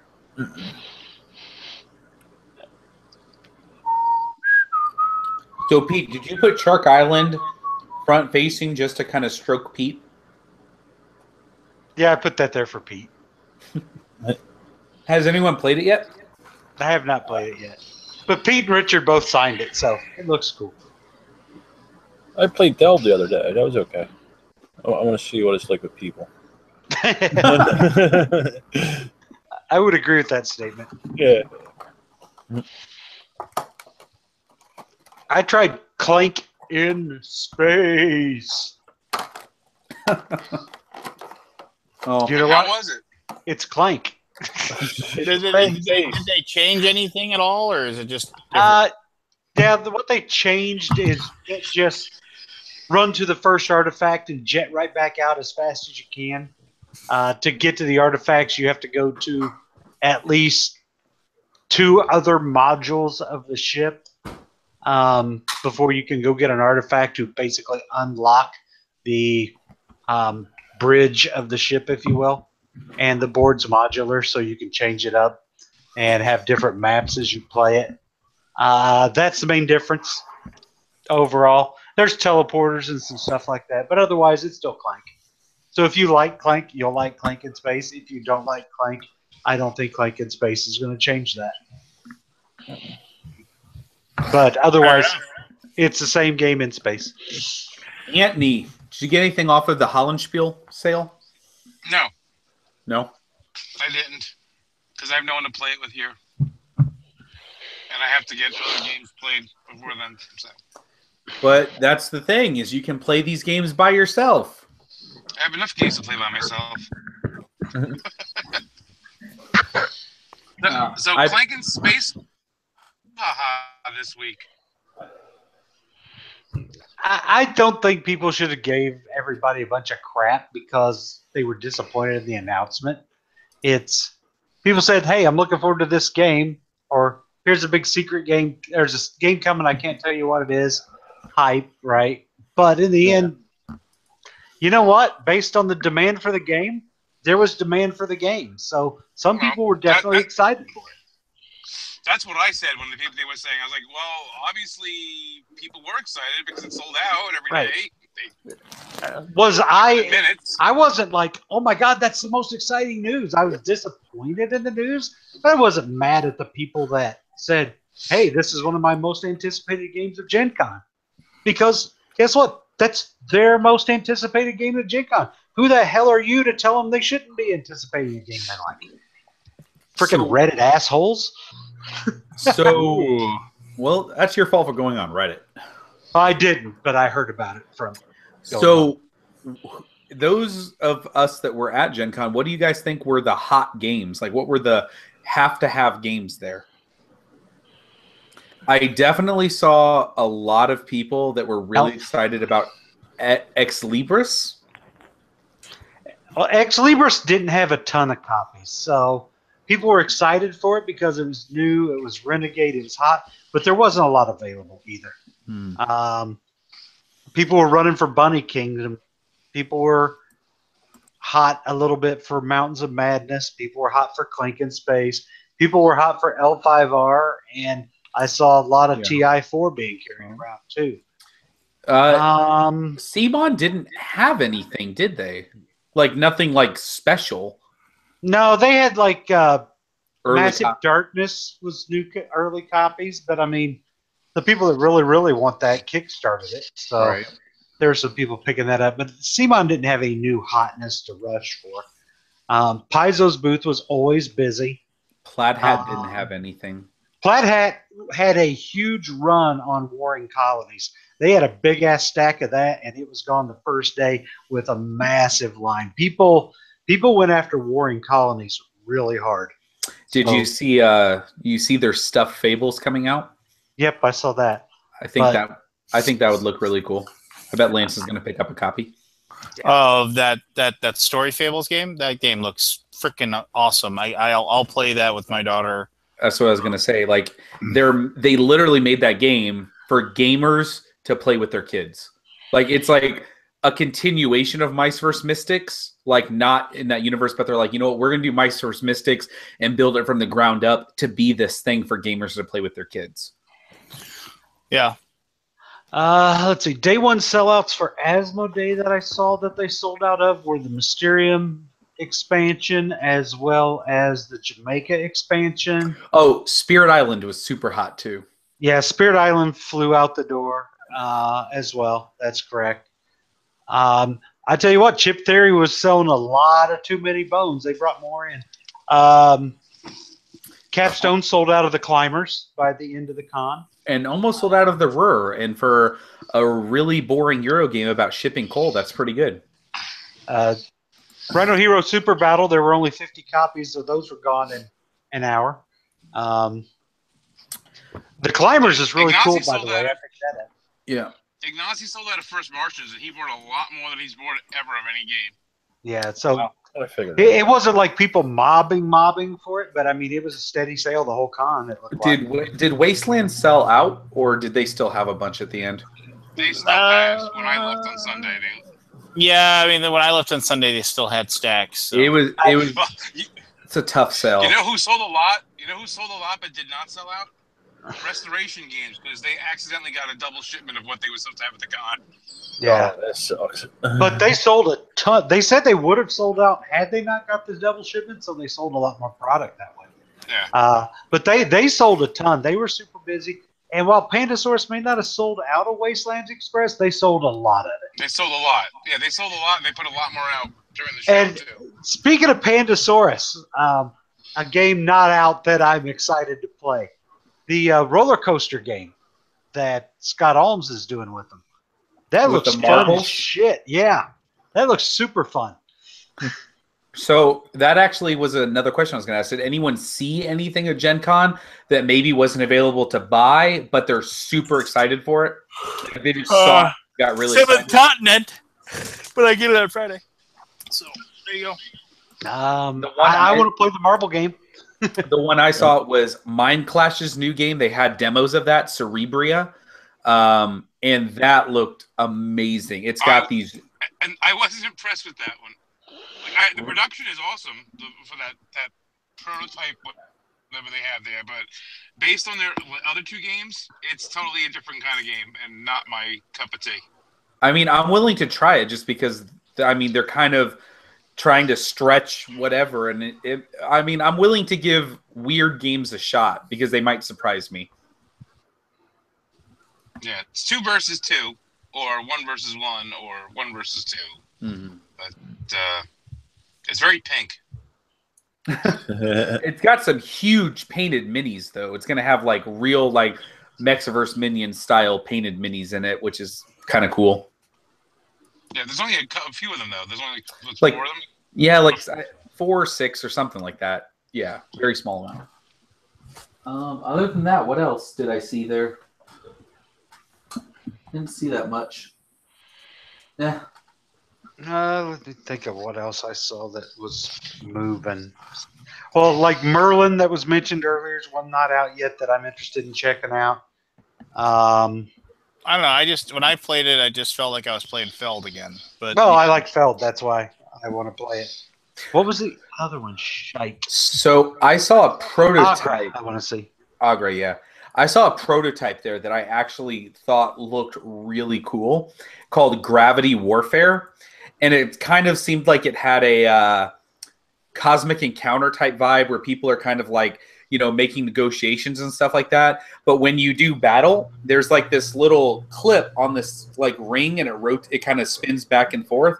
And you would actually have to stand up and put pieces on that to try to tip it in your direction or something like that, or tip it to someone else's direction. And it seemed really like an interesting concept for a game. Yeah, Lance, did you see that at Dice Tower Con? Because they had it down there. Which one? I'm sorry. The Gravity Warfare game. Yeah, and they actually sent. I actually met up with them, and they sent me home with a copy so I could do a video for them. So it was fun. Good stuff. Other hot games that I saw going out the door were I saw a lot of copies of Century Spice Road being sold and played. That was being played in the hot games room the whole time. Photosynthesis. You got the sold Golems? I did not. I already have the other one. I didn't need it. But I saw the Golems being played at a couple places, and I saw the Classic being played. So here's the Golem question thing I have. Like, I like the artwork on it. I cannot stand those bowls. They're shaped like little gems, like diamonds. But they're shaped weirdly. Like the point side of the diamond is up in the air. Because it's higher than the thing. I think they just did that for presentation in the box. Because the way when you see it put together in the box, it looks a little better than it does on the table. Because I wondered the same thing until I saw it put together in the box. Then I see what they were trying to accomplish. Photosynthesis sold a crap ton. That was moving from Blue Orange the whole time. And Passport sold a lot of the Dr. Evil Citadel of Time game. Yep. And at the Hot Games room, I saw that one in play. They left out Photosynthesis and Ex Libris pretty much the last few days of the con. I saw a lot of. I'll tell you what I saw. You know what was hot? A game from a year ago. Terraforming Mars was freaking everywhere. You could not swing a dead cat at Gen Con without hitting Terraforming Mars. Well, they did have an expansion too, so they did, but I saw it even before the games went for sale. Like Wednesday night, I saw it in like 4 different places being played, just walking around. I think it's a good game. I like it, but I mean, it's super popular. I mean, we'd see 3 or 4 copies out of Hot Games at a time. Did you guys see the Spiel thing went up on BGG? Yep. Yeah. I've already been voting on it, marking stuff. Yep. Gaia Project and Agra have the most thumbs right now. Yeah, I think I didn't thumb. I just put my interest. You can sort by that too, I think. So a game that was announced there that I actually went and checked out, the Terminator 2 game from Rule and Passport. Make and Passport. Yeah. It actually looks really good. It's when they went over and I was talking to the guy from Rule and Make and he was explaining the game. After he was done, I said to him, "Wow, you didn't shoehorn Terminator 2 into this game, and nor did you make a game that's like every other Terminator game that's out there."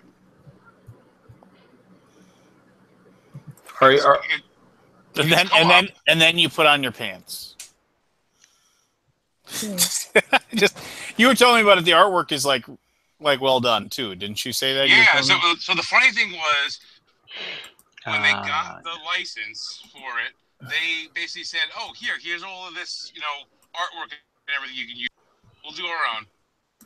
And their artwork is amazing in the game. It looks like it was made by the people who made the movie and everything, but it's their own original artwork, and it's fantastic. And the minis, I mean, they had just the 3D printed minis, but they look really good too. But yeah, I think that's going to do very well. Didn't Ian O'Toole do the art on that? I don't know if Ian did the art on it. If he did, it's friggin' amazing, and I would have never guessed it was Ian. Did the other artwork that he's done? Has anyone seen these fast forward games by Friedman Freeze? I'm interested in them just because I like Fabled Fruit and the mechanism in it of the game evolving. So, is that what these fast forward games are supposed to be? Yep, that's what they all are. Yep, they're all the same. They're all little they're all little games where you evolve your rule set as you play.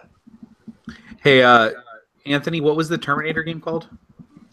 It's called T2029, I think. T2029. That's not even on BGG. What the heck? Oh, I entered Terminator though. T2029. Nope. Put T202, and I don't remember if it's 9 or 5 or whatever, but nope, that's not it.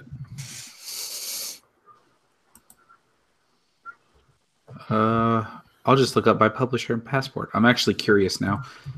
Because Edward from Heavy Cardboard was talking about this Terminator game too, and I'm like, what? Yeah, it's Same what? Same what? Same what?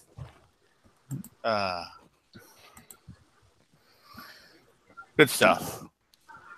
Why isn't Passport on the publisher search? Just look under Roll and Make. Look up Entropy. What? ENTHROPY, and then go how you on spell? Roll and Make. That's how you spell entropy.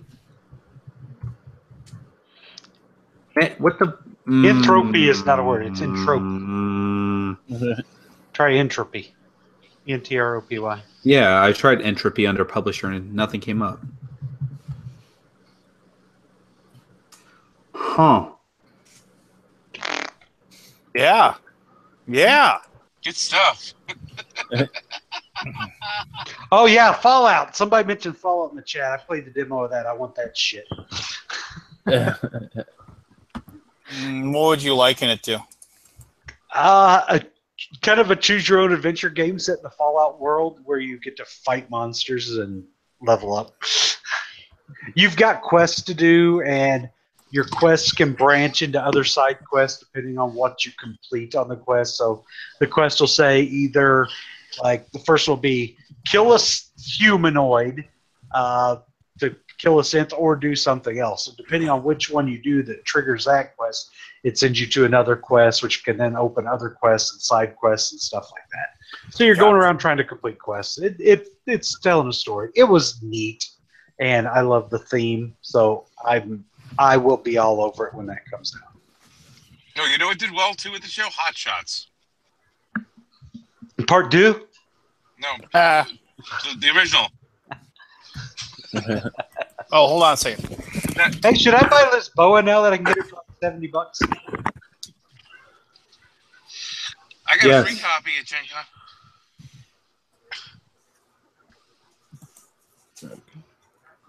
There you go. Oh, and Joe, I didn't get the climbers because Clay was going to sell out of them. I got the Roaring Lignum I got were open. So somebody asked about RPGs and whether I saw anything cool as far as RPGs are concerned. And I like going looking for weird RPGs. The Lamentations of the Flame Princess is a game system that's very old school D&D-esque, and they had a booth there. Actually, the book I'm reading is upstairs, so I can't show you that one, which is Veins of the Earth, which is about traveling very, very deep in the whole Under Mountain or underworld of the thing. Lamentations of Flame Princess, their system is old school D&D, but it also is also very, very brutal and very, very, very, very adult oriented. And that doesn't mean it's like about like sex and stuff or anything like that. I mean, there can be, but it's more about like really, really gruesome and horrible ways that people die, and like just like, oh well, and nobody's safe. Like there's monsters that prey and only eat children's brains and things like that. So they're just very awful and things like that. But anyway, they had a booth, and I talked to the guy James Raggy, the guy that creates it, and so I picked up some adventures by him. They come in these smaller books. Here's my hands, you can kind of see, but they're hardcover and they're cool. Like the Cursed Chateau is about basically like a very Edgar Allan Poe-esque thing. The Seclusion of Orphans is, well, what you probably think. It's about orphans being eaten by monsters. Death Frost Doom, which is an adventure that is basically about horrific winter spirits things. And then this one is called NSFW, like not safe for work or whatever. But it's called No Salvation for Witches, and it's literally about witches. And there's a little naked lady there. It's literally about witches that curse this village, and like you can see, like here's a picture of this guy his skin's been flayed from his body, and so it's they're very gruesome adventures, things like that. And then Modiphius Print brought over a Swedish system called Symborum, which I picked up all the books for that. And I haven't read it yet, but I'm really, really looking forward to reading about Symborum. Symborum looks really, really cool. It's very grim and gritty and wonderfully evil. It reminds me of In the Shadow of the Demon Lord, which is a game book I really, really liked. So it's kind of that aspect as well. And this is the one I'm most excited about. I picked up. It's called Tales from the Loop, and it's like role playing in the '80s that never was. And it is. And I bored Keith so much he left. Oh. So, but no, this is like. Imagine like playing as kids and playing having a Stranger Things adventure kind of thing, and playing as kids in that world. And I'm excited to read this one and tear through it and see what I think. So those are my RPG pickups or whatever. So which I'm excited to read about and dig through and see what they're like. But yeah, like here's the character classes for Tales from the Loop. It's the hick or it's the jock, and just stuff like that. The computer geek, you're the bookworm, So more RPGs for my bookcases, and I'll most likely read them at some point, but never play them, which is how I always roll. But I do like reading things. I have a really, really good idea for my next D&D campaign. I need to finish this one. I'm off. We're almost done, but I'm formulating this wonderful idea that I keep writing notes down. I was thinking maybe I should do a video about like creating or the process that I go under in the creation of but then like my players could like watch it and they could learn the secrets of the world. So I don't want to do that. I don't know what to do. Don't do that. You play Zoo Ball yet? I have not. It's one of those things where it's like I gotta find some time with my daughter to do it. Oh, and I wanted to show. Did I talk to you guys about this Adventurer's Almanac that I had? Did I mention that last time? I can't remember. You might have. It's from Goodman Games. It's called just the Adventurer's Almanac. I'm sorry about the glare. But this is like literally like they stripped out an entire year. And you could use this. You could just point to something and it'll give you an idea. But if you wanted to, you could use this book as the entire year for your campaign world, and they give you an idea of all the different events and things that could happen on each and every day, and then give you adventuring ideas and things like that. So like here's like the vernal equinox, day of the wombat, the 24th of Galeholm. It's one of the 2 days when the sun crosses the equator, and it goes through all these things about like the different wizard spells that can be cast during that time that would be more powerful, stuff like that. This is one of the best references I've read for RPGs and like fantasy D&D type RPGs ever. So there you go. Sweet. And Chad Roberts, I got to talk to Christopher Birch at the RPG Geek Block and not for the RPG Geek Block, but I remember talking to Chris Birch as well. And the funny thing about Chris Birch from Modiphius Games is, so you remember that whole like what's your porno name thing, where it's like you take your middle name and then you use like either the name of the street you grew up on, unless it was like I grew up on 15th Street, so you can't say that, or the name of your first pet.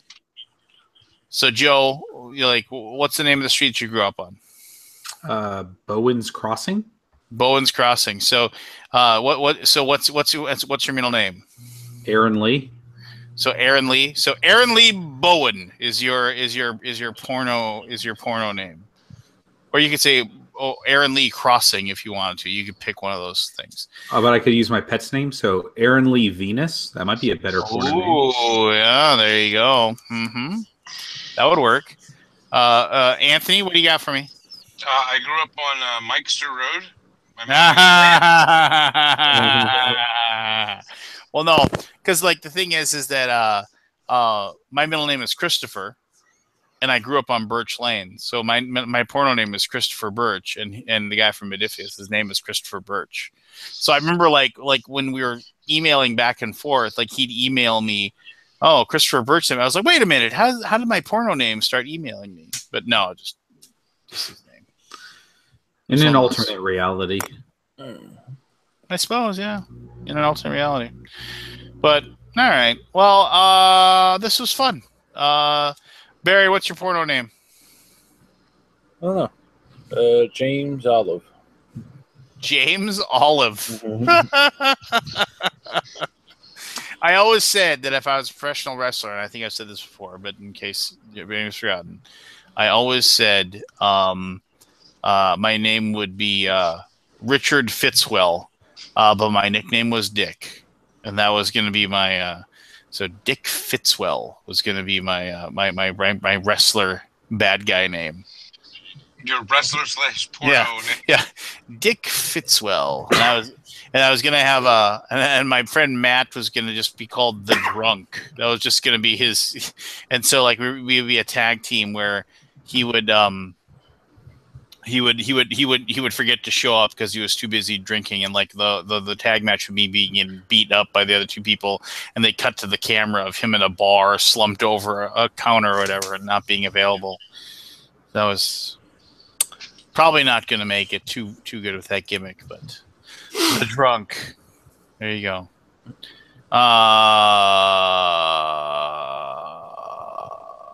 Sweet. Kabuki Kid.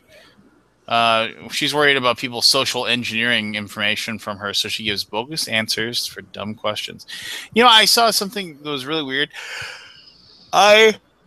Excuse me. I was digging through an old box of mine, and I found all of these printed pieces of computer paper that were for an old play-by-mail game I played called It's a Crime that I played like when I was in high school.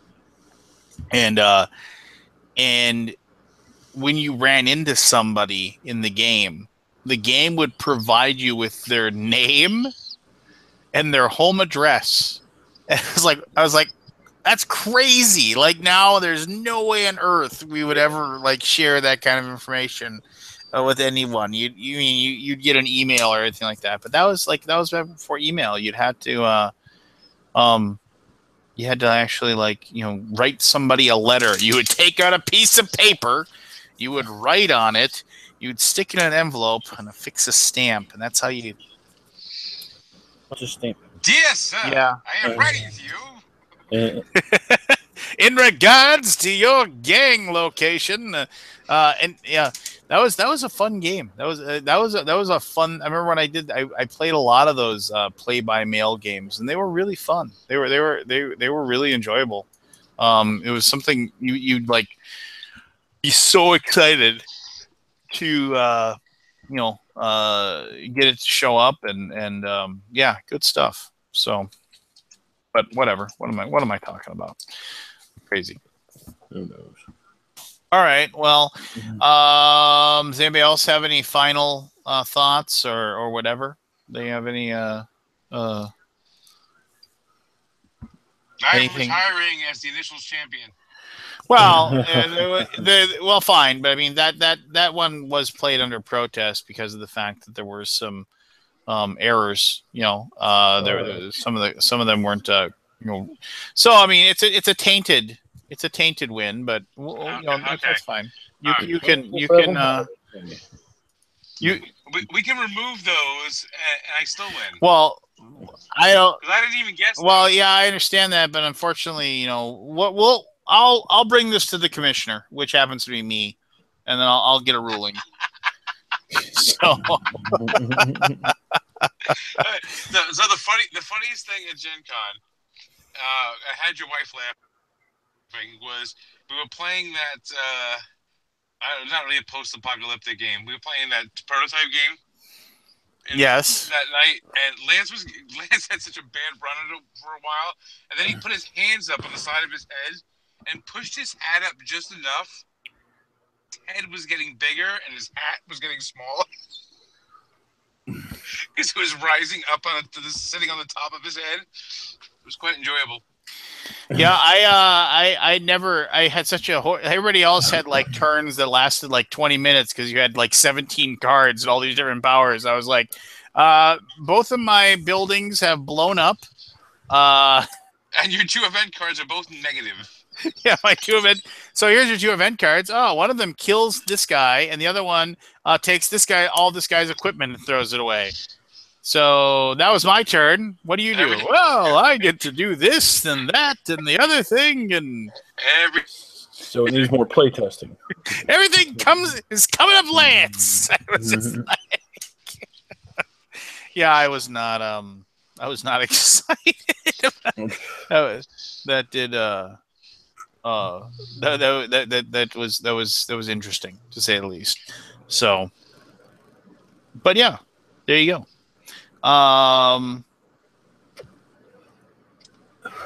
Good stuff. Good stuff. But all right, thanks everybody for showing up and hanging out and talking and doing whatever.